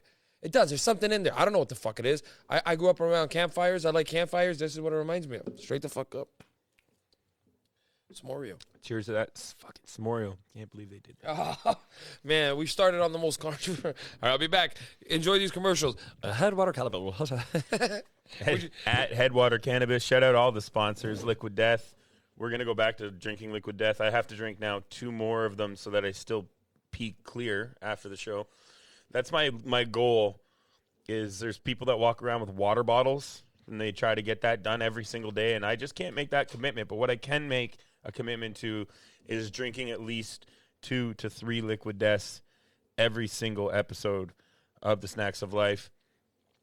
This past weekend, I was at a snowmobile run where they ride snowmobiles across the ice. That was quite fun for the Penetanguishene Winterama. For all of the people that are playing along at home, that's another hint as to the near location as to where the studio is. Put that one on your scorecards for future reference. Other things that happened this weekend is I took a long drive down to Buffalo. Shout out to 716. I hung out with Buffalo Deep Dish, Matt. We went and did a few pizza reviews. I think we knocked off 4 or 5 of them in a 3-hour period. There's lots of footage of that. And we went to a place. It was great. It was called the Pizza Oven. And when I showed up there, this place was only open 3 days a week. And they were only open from 11 until 7. Now, if you know much about pizza, pizza prime hours probably start around 7. Most pizza joints are open late for a reason. And this place is only open Friday, Saturday, Sunday. And the guy inside was like super grouchy. Ooh. Close. Just about tripped on the cords. We got cords everywhere. I would have ruined my own podcast. So I'm at this pizza oven, and I'm like, can we film? The guy's like, no, we don't want any more business. Just shouts from the back of the pizza place. And he's like, yeah, my 92-year-old dad's back there making pizza. He's really crabby. And he proceeded to tell me, true story, Mike, he proceeded to tell me that, he goes, it was really funny how he said it. He goes, yeah, we've been here for a long time, and people come, but we don't really want any more business from anyone. We just like, making the pizza we make. And what's that guy with the red Camaro? What's that guy with the red Camaro's name? And he kind of like looks and he does one of these, and I'm like, Guy Fieri? Guy Fieri, however the fuck you say his last name. And he's like, yeah, that guy. We kicked him the fuck out of here. He goes, he came here with his cameras. We told him to get lost. I was like, what the fuck? Yeah, he goes, it was amazing. This story is like the guy, he had 2 heart attacks, and he decided he didn't want to sell his pizza place, and he just makes pizza 3 days a week. His 92-year-old grandfather's in the back. The pizza was okay. It wasn't like the story was way better than the pizza. Wow, what a disappointment, buddy. Get it together, you old grouchy fuck. Your pizza's just okay, and you're buzzing off Guy Fieri? Yeah, I don't know, man. Sometimes those are the best places, Mike. If you see the footage of it, it's like going into a time, like I had this conversation with Matt. If you were sitting in a boardroom and you were like, we're going to make a retro pizza place, you could not make this place because you just couldn't find the paneling. And like it was like made in the 50s. They didn't even have a fucking light up sign, Mike. Their open sign, it didn't even have a light. It wasn't even a light. You can get one of those at Costco. Literally. Like it looked like it was from like 1962. We're open. It was the wildest spot, man. And the guy literally screams from the back, we don't want no more business. I'm like, all right, fair enough. That's so selfish, though. You should have yelled back in and not even grouch. You got a son, and he's got a family to feed, you old cook. Well, the son was like 70. That's the thing. Oh, then the son's like, we also don't want any more business. You're like, Jesus Christ. The son came out to talk to me, but he didn't want to be on camera, and he told me the whole story. And then he literally goes, if you want, you can take a picture of that story on the wall right there. That tells everything. I'm like, all right, dude. All right, bro. Give me your pizza. Thanks a lot. But Buffalo's a weird place like that. The grouchy. I said to Matt, I think people in Buffalo, they're a lot like me, where you play music over there. They're just kind of stubborn, and they don't necessarily embrace change very well. We like the Galleria, we like the goddamn border, we like the goddamn bills, and that's it. Sabres now. The Bills are out. It's big. Everything's Sabres. We like Sabres. Our Sabres. Tage Thompson. We like Tage Thompson. You know. Miroslav Shatan. We like Dominic Hasek. And that's fucking it. When I was at the Sabres game earlier this year with my kid, the lady in front of me, she went on the classic Buffalo hockey. If you ever get talking hockey with someone from Buffalo, you might know this, but immediately the thing that's brought up is Brett Hall's foot in the crease. His foot was clearly in the crease. I don't know what they were thinking. Oh my God. You ever want to hear someone rant for 5 minutes about Brett Hall and how much of a piece of trash he is? You want to know something? Go to Buffalo and mention his name at a sports bar. Wow. I don't think he'd be safe in that city. I think Brett Hall, your foot was in the crease. You knew it. We knew it. Everybody in the whole Buffalo tri-state knew it. I had to call William Attar. I wasn't hurt in the car. I was hurt in the crease. I was hurt in the crease because you broke my heart that night. Our Buffalo Sabres win 39-22 on the last fucking 50 games of the year. Like, it's just a guy. And I'm going to tell you, Dominic Hasek didn't deserve that. He was there to make this save. You fucking grease. Your father paid off the NHL. You seen I was listening to the radio and the William Attar commercial came on. I sent you that this weekend. What a dream, bro. WBLK. And if you live in Toronto and you're itching for a hip hop station, I believe that you may be able to pick that skip across the lake. WBLK in Buffalo is a hip hop station, and yeah, they had but the William Attar commercial was all like urban, like it was quite funny. I should have sent it to you. Hurting the car, call William Attar. You know that man has straight money because his number is 4444444. You know how long ago that guy's been doing business for that to even have been available? William Attar is a vampire. We don't know that.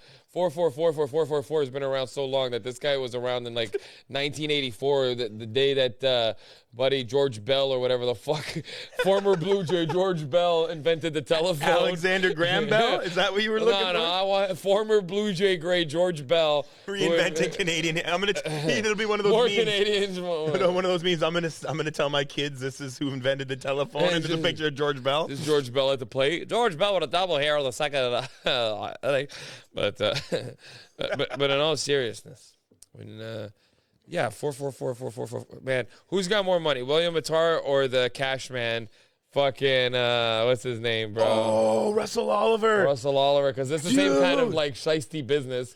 Both of them. One's a they pay you kick and scratch for your gold. I'm Russell Oliver.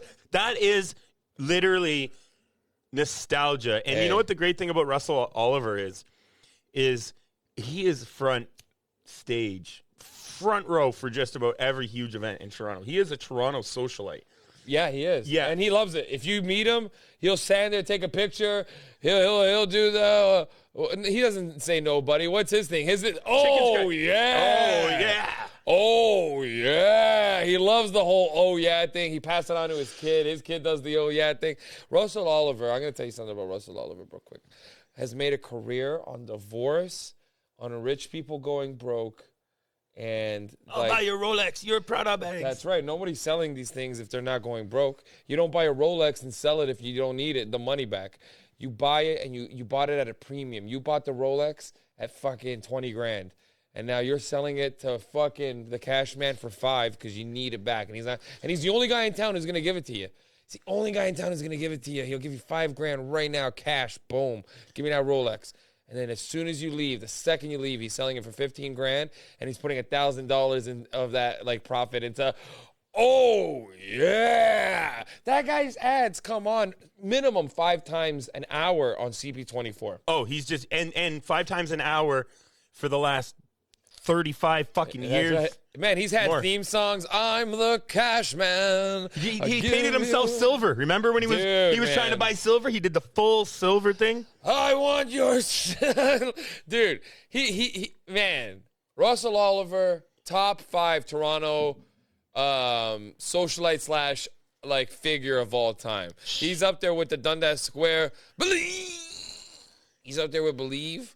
The Believe guy who scares the shit out of people in downtown Toronto. He's up there with Santa Claus. Do you think that we could get Russell Oliver on the podcast? We could get him on a phone call for sure. A phone call? If we learn how to do phone calls, we could get Russell Oliver. Hey, Russ, we're big fans of yours. We do a Snacks of Life, and we want to talk about how you're a top 5 figure in Toronto. We only want a few minutes. He'd be into that for sure. And we just want to talk to you quick. 5 minutes. It'll be huge. The people will love it. You give us one, oh, yeah. We don't want to take up any of your time. Whenever you can do it, we'll do it. Oh, yeah. So I was at a comedy show, and I can't remember who I was at. So I've seen Russell Oliver actually twice at a comedy show.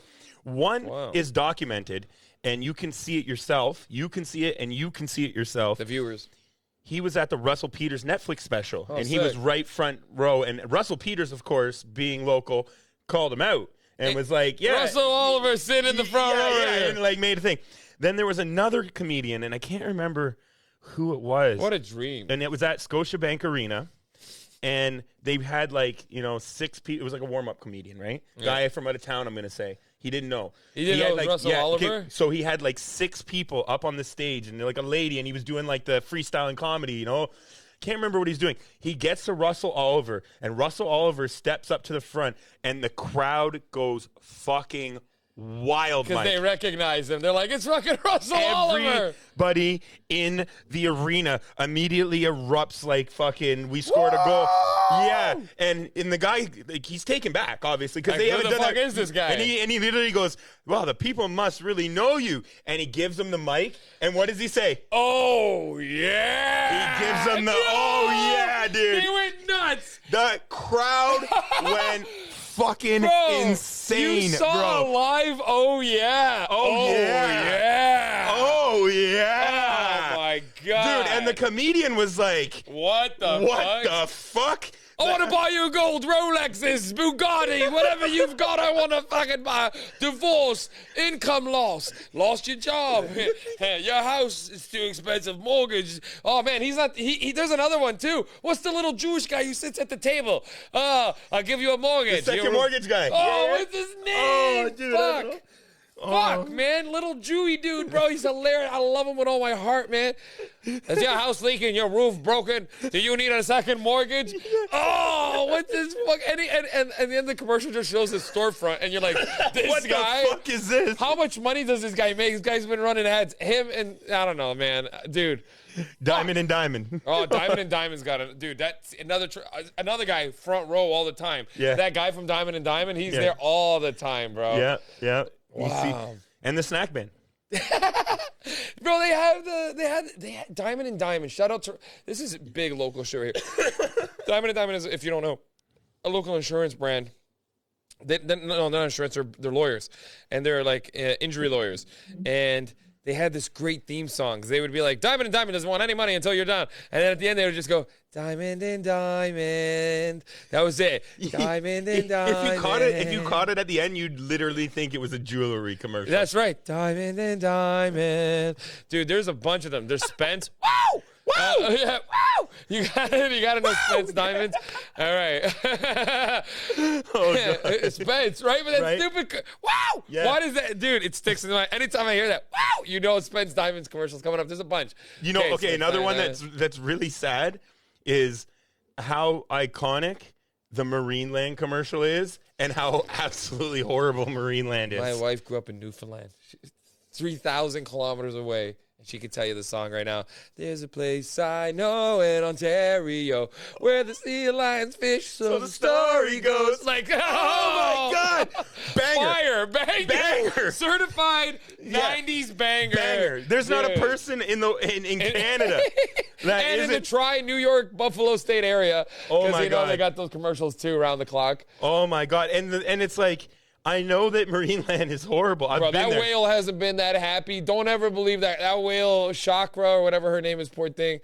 True story. I got tickets as a comedian who performs at the casino regularly there. Yeah. I got some free tickets to go to Marineland. Okay. So it comes in your comedy package. Marineland tickets, arcade tickets. You get to go up in the Ferris. wheel. Yeah, you You already get the know. go-karts. The go-karts are premium. No, they're not. They're not part of the No. like casino. Like, because the casino has their finger in a bunch of shit. Yeah. So yeah, The keg. so you get a bunch of you get one free meal. Oh no, you only get 50% off, and you get a free appetizer. I remember that because I took advantage of it. But Escargot. you get free Marineland tickets because they can't. They just hope to God that you buy a pizza slice so that they can keep that fucking hellhole open for another day, bro. Not gonna Straight the lie. fuck up. and this is the truth, and I'm going to get a lot of hate for this. That dolphin show was fucking sick. Now, do I remember it being way better when I was a kid? Yeah, because they had a fucking walrus, and they had whales, and it was bonkers. And I remember telling my wife, I was like, when I was a kid, man, these fucking dolphins would like shoot a ball up in the air, and a fucking seal would shoot across, and it was bonkers. They don't do that no more. They do a couple flips. They do a little thing with they do a little dance with the trainers. They show how like their relationship is and how blah blah blah.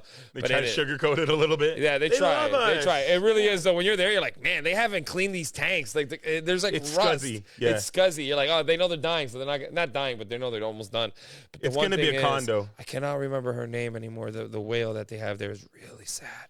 Shaka or Shasha or Shuk. Siku or something. It's something like that. Miku bro. or something, Miku yeah. or something like that. Yeah. Misku. Fuck, I can't remember for the life of me, man. Shout out to Walrus Whisperer. Isn't that the guy that's like going against them or something? I know who you're talking about. Huge. He has like a documentary. He's just been going after them for years now. Fuck on the real. Fuck Marineland. Just fuck any kind of like. If it ain't the like Toronto Zoo's okay. You ever been in the zoo? Like there's one animal that I always feel bad for, and it's the cheetah. Why? Because he can't run. Can't run, and we had watched a documentary about animal stress. Right. So when we watched that documentary, when I went to the Toronto Zoo, almost every animal was actually pretty happy except for the cheetah. Cheetah had walked so many times in its circle that there was a track from it walking. The grass wouldn't grow, Right. And that's a sign of stress when they do repetitive stuff over and over again. Right. It's like it says almost they've tapped out. Yeah. So the cheetah was the only one that did that, and the cheetah lived like right next to the hyenas. The hyenas were chill; they were having a blast. For real? The hyenas were chill. The hyenas were chill. They were having a laugh, like just like in real life you would imagine. Yeah. Hyenas were chill, bro. Giraffes were chill. You could see stressed out animals because we had watched a documentary about enclosures around the world, Right. And what happens to these animals when they're put into like really bad enclosures, you know? Yeah.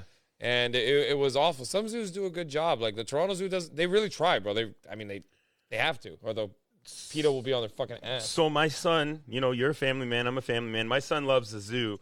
And I had to have the conversation with my son about zoos. And I think that the thing to keep in mind is that these zoos, a lot of them were, first of all, especially in America, a lot of them were city zoos. But they come from a time where, there was no internet, there was no YouTube. You never saw a monkey unless you went to the zoo, bro. Fuck, man, you didn't see none of this stuff. There was there was barely even photographs of half this stuff that you go to the library and look it up in a fucking Encyclopedia Britannica or some shit. That's all you got, that's what it was. So I was trying to explain to my son that there was a point in time where these things were big attractions. First of all, these zoos have existed for 100 years, some of them, right? Bro, Brooklyn Zoo. Think about how long Brooklyn Zoo's been around for. So there was no television. No, there was a newspaper boy on the corner saying extra, extra, right? He wasn't talking about no lions. So there was an era where these were really important, like pieces of a community where they were education tools, and there are good things that zoos have done by breeding and saving instinct or endangered species and things like that. Yeah. However, on the flip side, now we do have the ability to go and look at fucking Steve Irwin, with stingrays and all that shit. Why you got to use stingrays, bro? That killed the guy. That's like being...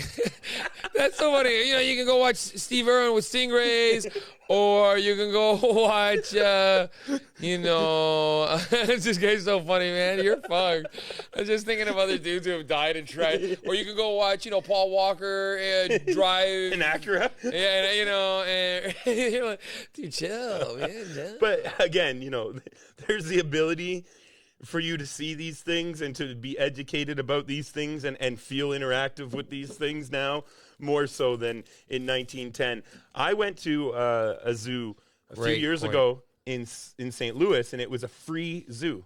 It's a city zoo, and it's absolutely free to go to. So this is also something that people that don't necessarily have money to go to a Blue Jays game or to go to something that's expensive, they can still go out to the zoo, and you can go and see all of the different animals, and it's absolutely free. Better than Hyde Park Zoo? It's one of the best zoos in America, and it's free. Now, funny enough, when I went to the St. Louis Zoo, and this might have to be one of the videos I dig up and insert, I did catch the tortoises mating. Hey, Merry Christmas. Yeah, and the little kid beside is like, Mommy, look at the tortoises. They're wrestling. Kids are so innocent, bro. So innocent. And the other guy's like, I don't think they're wrestling, honey. As these two tortoises are just hammering on each other. Nothing better than a little slow tortoise sex, you know? Tortoises, because they got like 5 good humps in them before they, like, you know, they keel over. So they give it their all for those 5 humps. You ever watch tortoises fuck? This tortoise must have been part rabbit then. This guy was going for it? I'm going to have to dig the video out now, Mike. Let's get some fucking tortoise busting. We're going to have to not safe for work. This is going to be an X-rated tortoise porn. Where else will you get tortoise porn? Not on the WB. Oh, man. That was an interesting trip, seeing the tortoises fucking St. Louis. What else? Are we going to do some more snacks? So I brought you garlic parmesan. Bro, are they soft? No, they're hard. They're pretzel pieces. We've got one of my personal favorites right now is the Peach Twizzlers licorice. If you're a licorice person and you're a peach person, I think you're going to appreciate that. The Doritos Tangy Tamarind, which you shied away from last week when I mentioned them. I know. Spicy sour zing. It sounds like Mike Rita to me. North America Frito-Lay. Guaranteed fresh. Shut the fuck up. You son of a bitch. What the fuck is tamarind, bro? Dude, are you struggling to open the chips? No, I again? just want to know what tamarind is before we open it up. I don't know, man. You don't know? No, fuck no. It's a spice. All right, I'm going to do the bear. It's what they put on stuff in Mexico. Where is it? Yeah. I thought that's the stuff that they put on Mexico. Bag open. You've definitely improved your bag opening skills week to week. I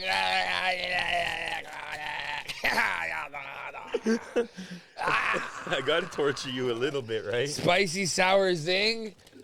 Bro, Barry and the chips. This goes out to our boy Barry and the chips.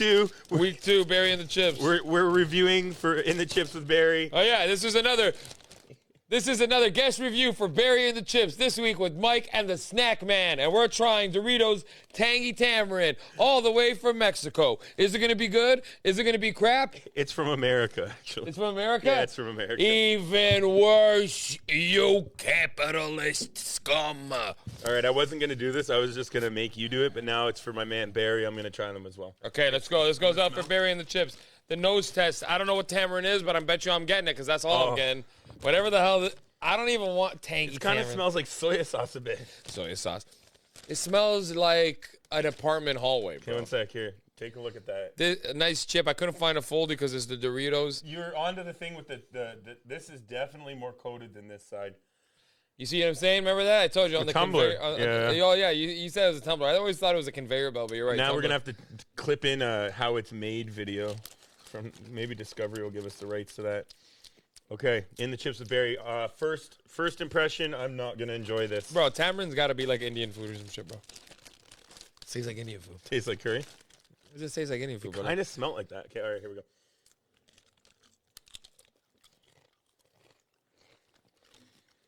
Not as bad as I thought it was going to be. Okay, it's kind of bad, though. Too lemony or some shit. All right, that's that sour. Ugh.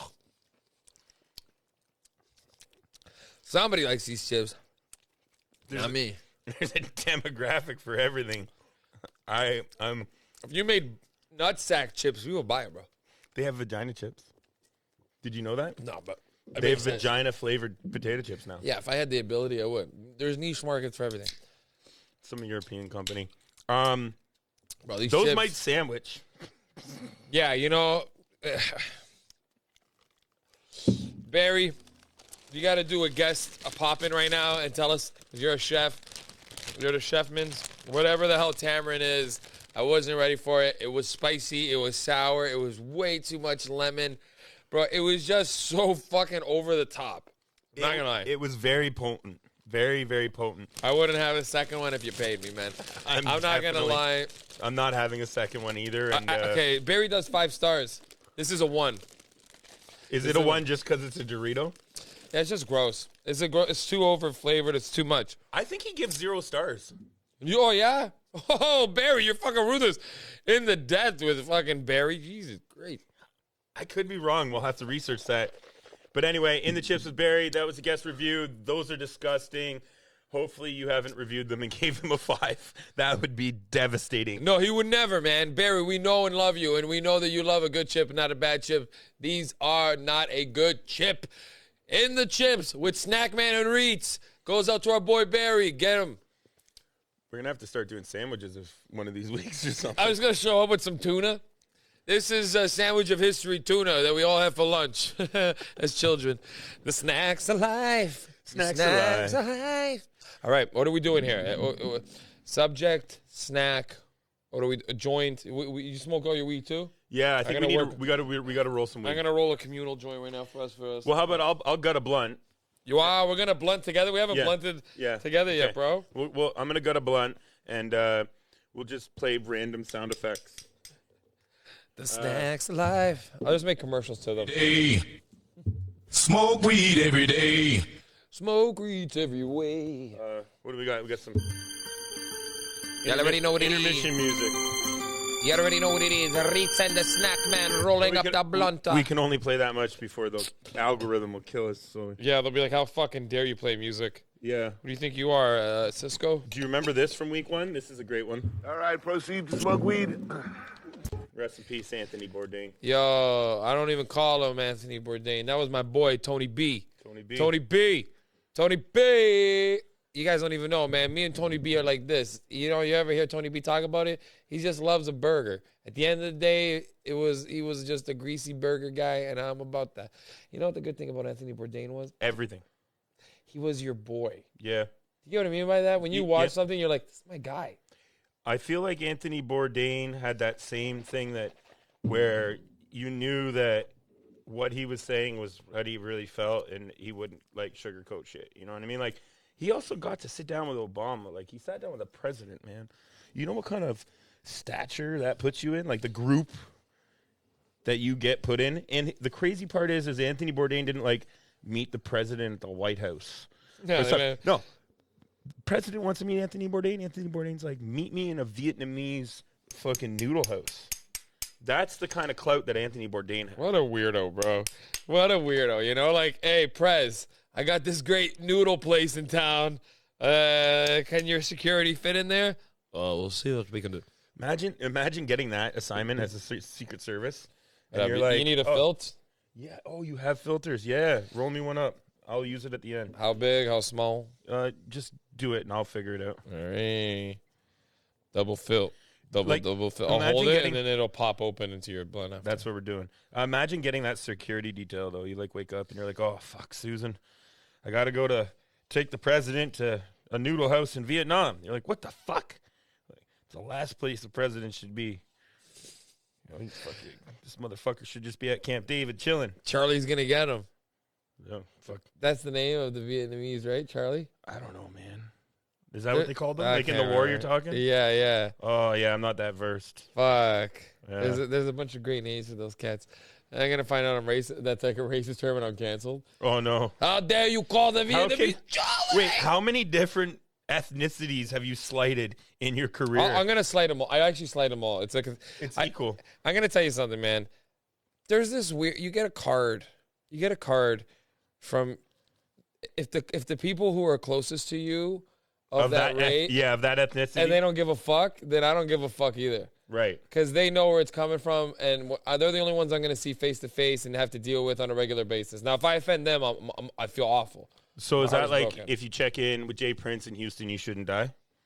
You got to explain that to me. What does that mean?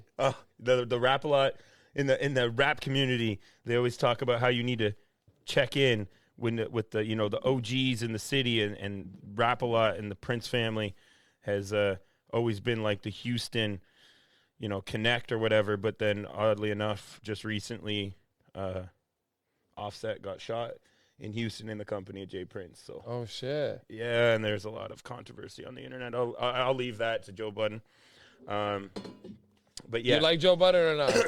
Actually, on episode 2, I professed my love for Joe Budden. Stuck between platinum and flop, underground and mainstream. Conscious, backpack, scratch that, same thing. I'm somewhere between the real and the fakeness. The red pill, blue pill, real in the matrix. And I can't take this. If the game needs a new look, I'm between the tummy tuck and the facelift. And everything I say in these pages is straight from the heart. Non-magazines, y'all can't break this.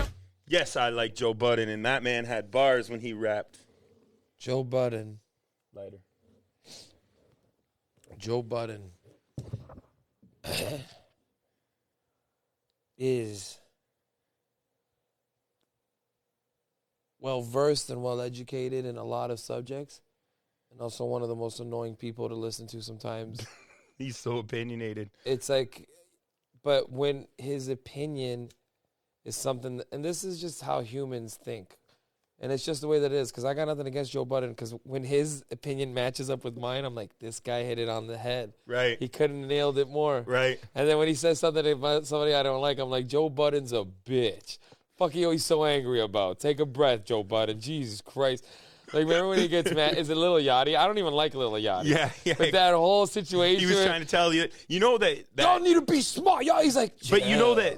that in that situation, he was speaking like trauma, because Joe got fucked over in his record deal, and he has a lot of beef with the record industry, not Kanye style beef, but like, so like in his defense, because I'm a Joe Budden stan, he was doing it the wrong way, but he was trying to like he was expressing what happened to him in the wrong way. You know what I mean? That's the most perfect way to explain Joe Budden.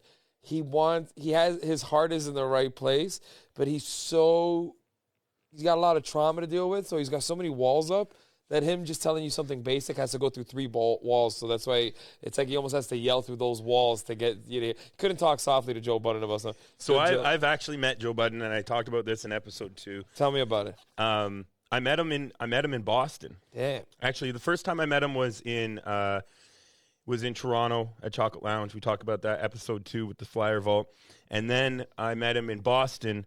I was part of a Joe Budden fan board when the internet first popped off. Shut the fuck up. And he showed up in my hotel room.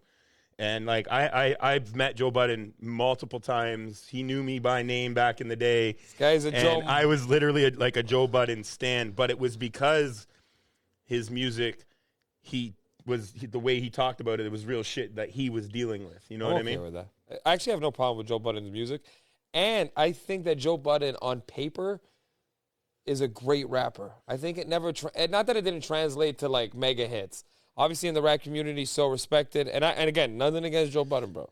No. It's against the, He's opinionated as fuck. The podcaster Joe Budden, though, it's the perfect platform for him, though, because he does create that controversy, man. You either love or you hate the guy. I'm right in the middle, honestly, because sometimes I love him and sometimes I hate him. And I think that's the best kind of personality to have when you're somebody like Joe Budden. Because if everybody liked Joe Budden, then he'd be being fake. And if everybody hated him, then he'd also be being fake. Is that why people send me fucking weird messages in my DMs? Is that why I get all sorts of weird shit? People telling me to cut my hair and stuff, Mike? You're the next Joe Budden, bro. Oh, man. I can't rap like Joe Cut your Budden. hair? Oh, yeah. Why is it anybody's business what your hair I don't know, does? man. We said it last week. Someone said I look homeless. I was like, I mean, that. You know what? That's fucking... In this economy? In today's economy, we all look homeless. What are you, a trillion? I mean, I was one IPA in my hand away from him thinking that I was living in like the distillery district. See, Let's the be idea realistic. of somebody being homeless and why? Because you have a beard. That's all it is. Is your beard? It's unkept, I think, is why. Gives a shit. Not me, clearly. What are you supposed to do? What's a kept beard? A man with a kept beard. That's right, society. Don't let your beard be unkept, you shaggy homeless fuck. You keep your beard and you keep it well and tight to your face. I'm sure Look there's like a man. I'm sure there's homeless people that are making tons of money in Toronto. Crazy. There's probably a homeless TikToker who's not even homeless anymore and just like every day goes outside of their house and lays down and is like, thank you for everybody sending me Venmos. Oh man, that's a great grift. You know what?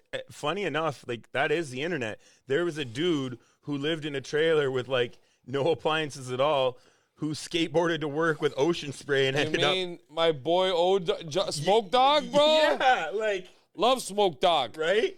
I saw Smoke Dog's video when it had 57,000 views. I thought you were going to say 57. I was like, wow. No.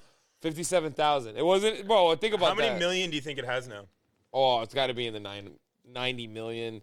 On every platform, it's probably 100 million view. Because it came out during COVID when everybody was just sitting at home doing nothing. Yeah, and you could go outside and ride a skateboard. He got Stevie Nicks to do it, didn't he? Bro, no, he got Matt Fleetwood. Yeah, Mick Mick Fleetwood. Fleetwood. He got Mick Fleetwood to do it. And There was a bunch of people that got in on that. I think Stevie Nicks smoked a cigarette in its honor, you know? Like, listen, bro. My boy Smoke Dog, shout out Smoke Dog, changed his life. 100%. He was this breath of fresh air that we all needed during COVID. This just weird, fucking fool, this Holmes, this fucking, like, what do you call those dudes? Like a Vato, Local? like a Vato, like just Essay. like an essay just showing up on a skateboard. And the thing is, he chugging. doesn't acknowledge the camera right away. Not at He's all. kind of recording, watching his skateboard, and then he looks at the camera like, oh, you guys are here, eh? What up, yo? Just cruising, ocean spray. They got him a truck. Yeah. They gave him, like, tons of money. A Toyota. You know they're coming correct when they give you a Toyota truck. They want you to have that forever. We're going to get so much hate from the Ford, Chevy, Dodge community. You know what? Dodge me with that shit. I'm Toyota Tacoma, I think, is what they got him. That's Toyota Tacoma, Toyota 4Runner. I'm good Which there. is really funny. Why would an Ocean Spray get him like the most legit car? Why would you just get him like a good car? Get him like a great car. You make millions I'm of pretty dollars. sure they on gave him the just- car and he still had the you should have probably got that Thai guy with the cocaine problem to come in and move the bus on his trailer. Like, Yeah, you know what I'm saying? maybe Exhibit could have pimped his trailer out a little bit for him or some shit. But My favorite internet personality right now okay, is Chinese Elon Musk. Hi, I'm Elon Musk. And, and he looks just like Elon Musk, but he can't speak English. He's like, I want your money now. I'm Elon Musk. I have not seen this. Wow, you're Elon. gonna have to send this to me. Dude, we got to find Chinese Elon Musk. Do you get the I'm Elon. Do you get the ads for Ivan Custom Pro, the jeweler in China? No, that's fucking hilarious, though. Dude, he's like, dude, I'm gonna have to send you this. Is this guy the fucking... Is this... He's like the Johnny Dang of China. Straight up. Ivan Custom Pro. Ivan Custom Pro, man. It's ridiculous. The videos, I can't stop watching it sometimes. I can't breathe, bro. No. You know what jeweler comes up? Some like New York, Brooklyn jeweler with gold chains. And he's just like always snapping cheap gold chains. He's like, you see this? Pop, no good. You got no quality there. I don't know what people want. It was really funny, man. Okay. My other favorite guy right now, too, is Meals by Chug. Do you follow Meals by Chug? No? I do not follow Meals by Chug, bro. Oh, my God. Shout out to Gene. He's awesome. He's like an Italian guy, and he drinks Diet Coke. DC. All class with the DC. Yeah, that's another great page. I'd love to get him on the podcast. There's who I like? You probably follow this guy, the inspirational pizza guy, Slices by Sally or something. Sally Slices. He's like the guy who does he has like big ears and he kind of has he does like slices in New Jersey. Oh man, maybe I'm missing out on a pizza Instagram. Everybody this week, the hot video to send me this week was of a guy throwing pizza dough around. He's like this bigger Italian-looking dude. It looks like he's in New York City or something. It was on Reddit. And this guy's like rolling the pizza on his back and doing all sorts of stuff. There's another guy that follows me named Nick Deslin. He's like the pizza man. And they actually have competitions, Mike. I don't know if you know this or not. Of dough throwing? Yeah, it's like pizza dough. Like it's like a devil. If you were to like have a devil sticks competition, Yeah, those guys are sick with it. But though. like pizza doughs, and they're like they toss them, they roll them on their arms, they like. And when we say roll them, they do not break circular. No. It's weird how they do it. I've seen a few videos of it, man. It is. Yeah. It's always New York and New Jersey. I've never seen one California pizza maker toss it like that. You got to be in the New York area. There's something in the water. William Attar has to be within calling range. I'm pretty sure he goes anywhere someone is hurt in a car. Yeah, that guy will chase an ambulance all the way to Missouri. 100%. I feel like you're in Kansas. You get hit by a car and he just pops up like a genie. Wow. Well, you just hit by a car? Because I'm William Attar. No need to call 444444444 because I'm already here. Him and Flo from fucking whatever Geico. They're in a race to get to your car accident. It's either that bitch Flo's or... a hoe. You think so? Yeah, she got big tits. Yeah, you think so? I can't tell, but I feel like She's always surrounded by a group of guys. All these There's insurance hoes are. What were you going to say? I'm just trying to... I'm thinking you could... Like, she probably got wild in college. She was a Man. sorority girl. That's my biggest fear in life. I got a daughter. You so have I'm like- daughters. So I'm like, hey, no fucking whoring out. I make sure I try to keep my daughter educated, and I'm like, oh, but then they go to college and they're whores. Is it inevitable? Is that what you're saying? It's Yeah, it is inevitable in today's society that your kid will have 5 years of whorism. And you know what? Everybody gets their shot. I got my shot in my early 20s. They, chicks get their shot. It is what it is. So is it like it's like a ladder? It's just like what rung of the ladder does she get up? Of the whorism, yeah, you know, some chicks, you don't want her to be a level 1, like, frugal, nothing, don't touch me broad. But you don't want her to be like a fucking 10, 2 dicks in her ass by, like, fucking, teen years. No, yeah. You just want her to just enjoy her life, but don't be but you can't instill that. You can't instill that. You just got to make sure you give them the tools to make sure I think it would be kind of creepy if your dad said, don't take 2 dicks in your ass on your way to college. Are you fucking crazy? I'm going to be that dad. I'll fucking GoPro it and then TikTok it. Weird dad gives way too deep of a speech to college daughter. Do not sit on a black couch. No matter what they say. No matter what they say. No matter what they say, honey, don't drink the Hennessy. If you meet a black dude who's taller than 7 foot and he says he works in porn, you stay away from that guy. I've seen it, and Mandingo is not your friend. I had a friend who used to go to the bar, and he used to tell girls he was a dolphin trainer. And he had a whole routine about how he worked at Marineland. And he would Did it work? Yeah, it did. And it was disgusting how well it worked because he was passionate about it. He was great. There was a time in my college years where straight up, he was such an asshole. There was time in my college years where I would use the extras, or I'd say I basically like how I was in the Bills commercial. I'd say I would just take a popular movie at the time, but I'd make it a few years old, and I would just pick a scene in the movie where there's just tons of people. So I'd be like, oh, Mean Girls in the cafeteria? Yeah, I'm just eating in the back. Filmed in Toronto. Right? You just pick a movie, you pick a big scene, and you just say, I'm an extra. It's nothing big. They filmed Hairspray near my high school, and everybody used to say we were extras because they filmed like a scene like down the street from us, I saw John Travolta in costume. If you're passionate enough about it, you could pull it off. Especially, you got to take into consideration, this is at the bar. There's been alcohol involved, so. When I was younger, before I got into the family man life, one of my favorite things was to tell chicks that I was a stand-up comic. And you were? And I was. And they just automatically assumed you had another job. They actually thought I was lying every time. They'd be like, no, you're not. I'd be like, I swear to God, I'm a stand-up comedian. And I go, Google it. And the girls would always rush to do it. They couldn't wait to either be right and you're a loser, or you're telling Google the it. truth. Google it. If you say to somebody, Google it. Google it, man. That's a heavy bluff in that poker game. Dude, Google it. And they would be like, no way. And it would never be the girl that you'd be chatting to. She would always throw it to a friend. Right. Google it. It says his name's Becky. Mike what? Yeah. Mike what? Reed? And you'd be like, no, Rita, R-I-T-A. I swear I'm a comedian.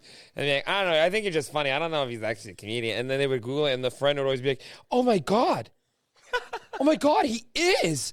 Look. He's on Google. Look, there's videos of him at Yuck Yucks and stuff. Oh, my God, you are a comedian. I'd be like, I told you guys, man. Fuck. Look at that, man. Look at that second article. Comedian Mike Rito wins Second City Award. Come on, fuck. Bro. And it would work. And and a lot of the time, this is a true story, man. This is such a weird thing to talk about. It's the truth. I had guilt about closing a lot of the fucking deals near the end of the night, especially if the chicks had been drinking. Not because I have. That's because you're a gentleman.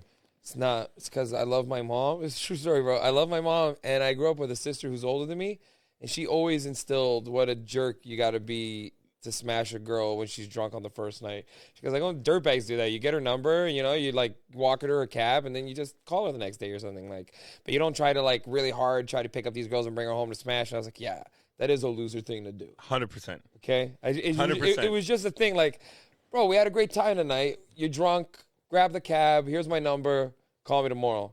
And yeah, there was tons of times where the girls would be super impressed, Or they'd be super upset.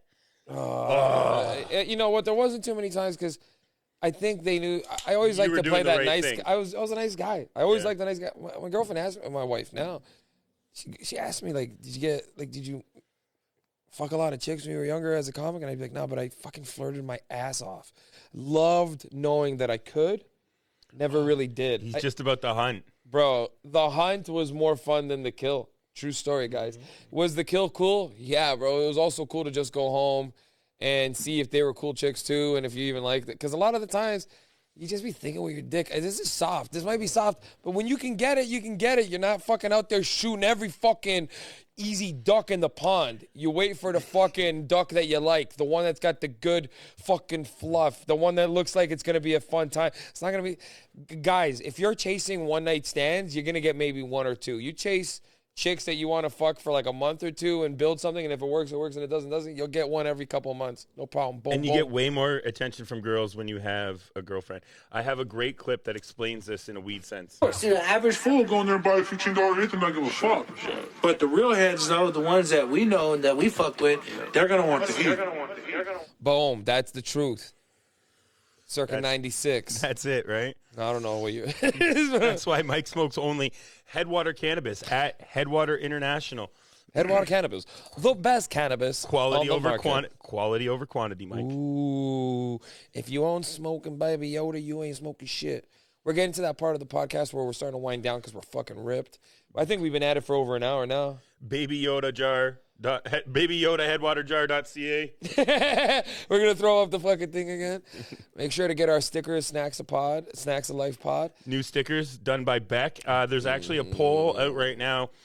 Beck told me that I needed to get a public petition with at least 50 signatures, and then he would be a guest on the podcast. And I figured that is a lot of work, so No, I'm that's just going doable. to 50? Well, yeah, but I actually have to get people signed where I could just flood his DMs with people that follow me and piss him off over the next week with like 200 DMs. Hi, Beck. Do the pod. At Roger James. So send him a message, tell him you love the cartoon and he needs to come hang out with us. We should end every podcast by doing 5 minutes live. On top of the case, we'll set up a phone and we'll do 5 minutes live. Because you know what, man? People would probably love to just chat and talk shit. I hope everybody who's been listening to has enjoyed this podcast. I want you guys to know that we get ripped for real. Somebody asked me, are we really getting this high? And I said, yeah, we are getting this fucking high. I mean, it would be absolutely blasphemy if we didn't get this. I mean, high, right? imagine there's got to be people out there smoking CBD pretending it's CBD. I had a conversation with somebody actually about CBD and Delta 8 and Delta 9 weed, and it's a big thing in America in gas stations right now. Delta 9, baby. Delta 9. Okay, Delta where are we going to put this? Do 9. you want to just hold it? We'll just pass it back and forth. Yeah, we don't got to fucking, we got to fucking facts of life fucking try. All right, so we're live. Last 5 minutes. Last 5 minutes of the podcast. We're going live here. Let me hold it and we'll see if we can get the double here. You got a pop out or something? Yeah, you do. Of course, man. How do I do this shit? How do I do that? You got to show me. There's an arrow. Hey, we're going live. 4 people watching. Let's go, people live. We're here with comedian Mike Rita and the Snackman. Snacks of Life live. Ask your questions. You got questions. We're going to take some questions from the audience. We're here. It's me and Mike. We're live in the temple. We also like to call it the carpet and poster studio. We're doing episode 4, and we're live right now on Instagram, taking questions from the audience. This is going to be the last 5 minutes. Yo, we're taking some questions. What up, Devin Perkins? What up, Barber Bus? The the ultimate snack man. Yo, DJ Dev, snack it up, snack it up. Yo, we're here with the snack man. Snack man, what did we have today on the podcast? Today we talked about my beef with Tim Hortons and them advertising Canadian bacon. We talked about going to Buffalo and how cheap a 50-inch television is in Buffalo this weekend. It's crazy. It's going to blow your mind. Somebody asked the first question, Mike, who smokes more weed, me or you? Oh, man. Honestly, if it's per gram, I don't even know. I'm a big bong smoker during the day, so, I mean, I'm always smoking bong. Do I smoke a lot of bong hits? Yeah, I probably smoke like 30, 40 bong hits a day. But, I mean, bong hits are little, you know? They're little specks of weed each I'm time. more of a dab guy. See, So, dabs, I mean, you know, one dab is more than fucking, you know, more THC than like 5 of my bong hits, man. Yeah, so I don't know. It's not apples to apples. It's apples to oranges, but we're both smoking and we're both getting this high live on the podcast. Don't think that this is fake weed. This isn't Hollywood weed. This isn't some sort of weird. This is the highest quality Headwater cannabis at Headwater International. We got the blunts going right now. Today we also sampled the Peepsi. We talked about the crazy controversy of Pepsi not naming it Peepsi. Big opportunity missed in the marketing department. I hope somebody lost their job over that. We also talked about the biggest blunder, which is the s'mores Oreo not being called the s'moreo. That was a big one. Today we're smoking on, someone just asked, we're smoking on fried ice cream and frosted fruitcake, courtesy of Headwater. And our backwoods are dark stouts. Best snack to buy right now. The best snack to buy at this moment, I'm going to say probably will be the Peepsi. It's probably the most recent edition. It's a limited edition. It's something you probably want to get your hands on. Beyond that, I think Mike would co-sign this. There is going to be a restock of the Caramel Bugles, the infamous Caramel Bugles. Insane. If you can get your hands on the Caramel Bugles, get yourself the Caramel Bugles. They're fucking wild. I don't know how to explain them, but they're fucked. They're like smoky, crunchy, bugly goodness. We're going to finish this blunt on live, and then we're going to end the podcast. Thank you, everybody that's been supporting the podcast. We're on episode 4 now. Episode 3 does drop tomorrow at 7:10 a.m. We are a 3-camera podcast tomorrow, folks. We have 3 different angles. I stayed up till 1 o'clock in the morning cutting this all by myself. And tomorrow at 7:10 on all platforms. We're on Spotify. We're on Apple Music. We're on Google. We're on Amazon. We're on iHeartRadio. It'll be live on YouTube, premiering at 7:10 tomorrow morning. If you're driving in to work, I would suggest you listen to the podcast then. You can listen to this. The question was, where can I listen to this? You want to search the Snacks of Life, or you want to pay attention to the story. I've posted all of the different associated links. But if you listen to podcasts and you can't find us, you need to tell us, because I'm pretty sure it's everywhere. It's on Stitcher. It's everywhere. It's everywhere it should be, and if it isn't, we'll put it there. That's the way it's going to be. Shout out Buffalo Deep Dish, just entered the room. I did a lot of content with him this weekend. Hopefully that'll come out soon. It's a lot of editing. The blunt is almost done, Mr. Rita. So is this episode. CP24 Everywhere did come up on the episode today. We were talking about Russell Oliver, Canadian and Toronto icon. We talked about, what else did we talk about? Man, this episode was jack full of me and Mike Rita. We went off, so make sure to tune in. Tomorrow's episode drops at 7:30. It's going to be fire too. Make sure to follow us on everything so you know. 7:10 in the morning, Mike Rita, every Friday. Every Friday, 7:10 it premieres. Get your goddamn fucking subscription on it, and let's go. Shout out to Liquid Death, as always. We're proud to be sponsored by Liquid Death and Headwater. We got 2 water sponsors, Headwater International at Headwater International, at Liquid Death, of course. Thank you, everybody, for tuning in. Thank you for checking the live. We're out of here. And everybody that was listening, this has been the Snacks of Life podcast. You want to go first, or you want to cough for a little bit, and I'll give them my ads? Everybody listening, thank you so much for tuning in. I've been your co-host, comedian Mike Rita here. You can find me on Rita the Human.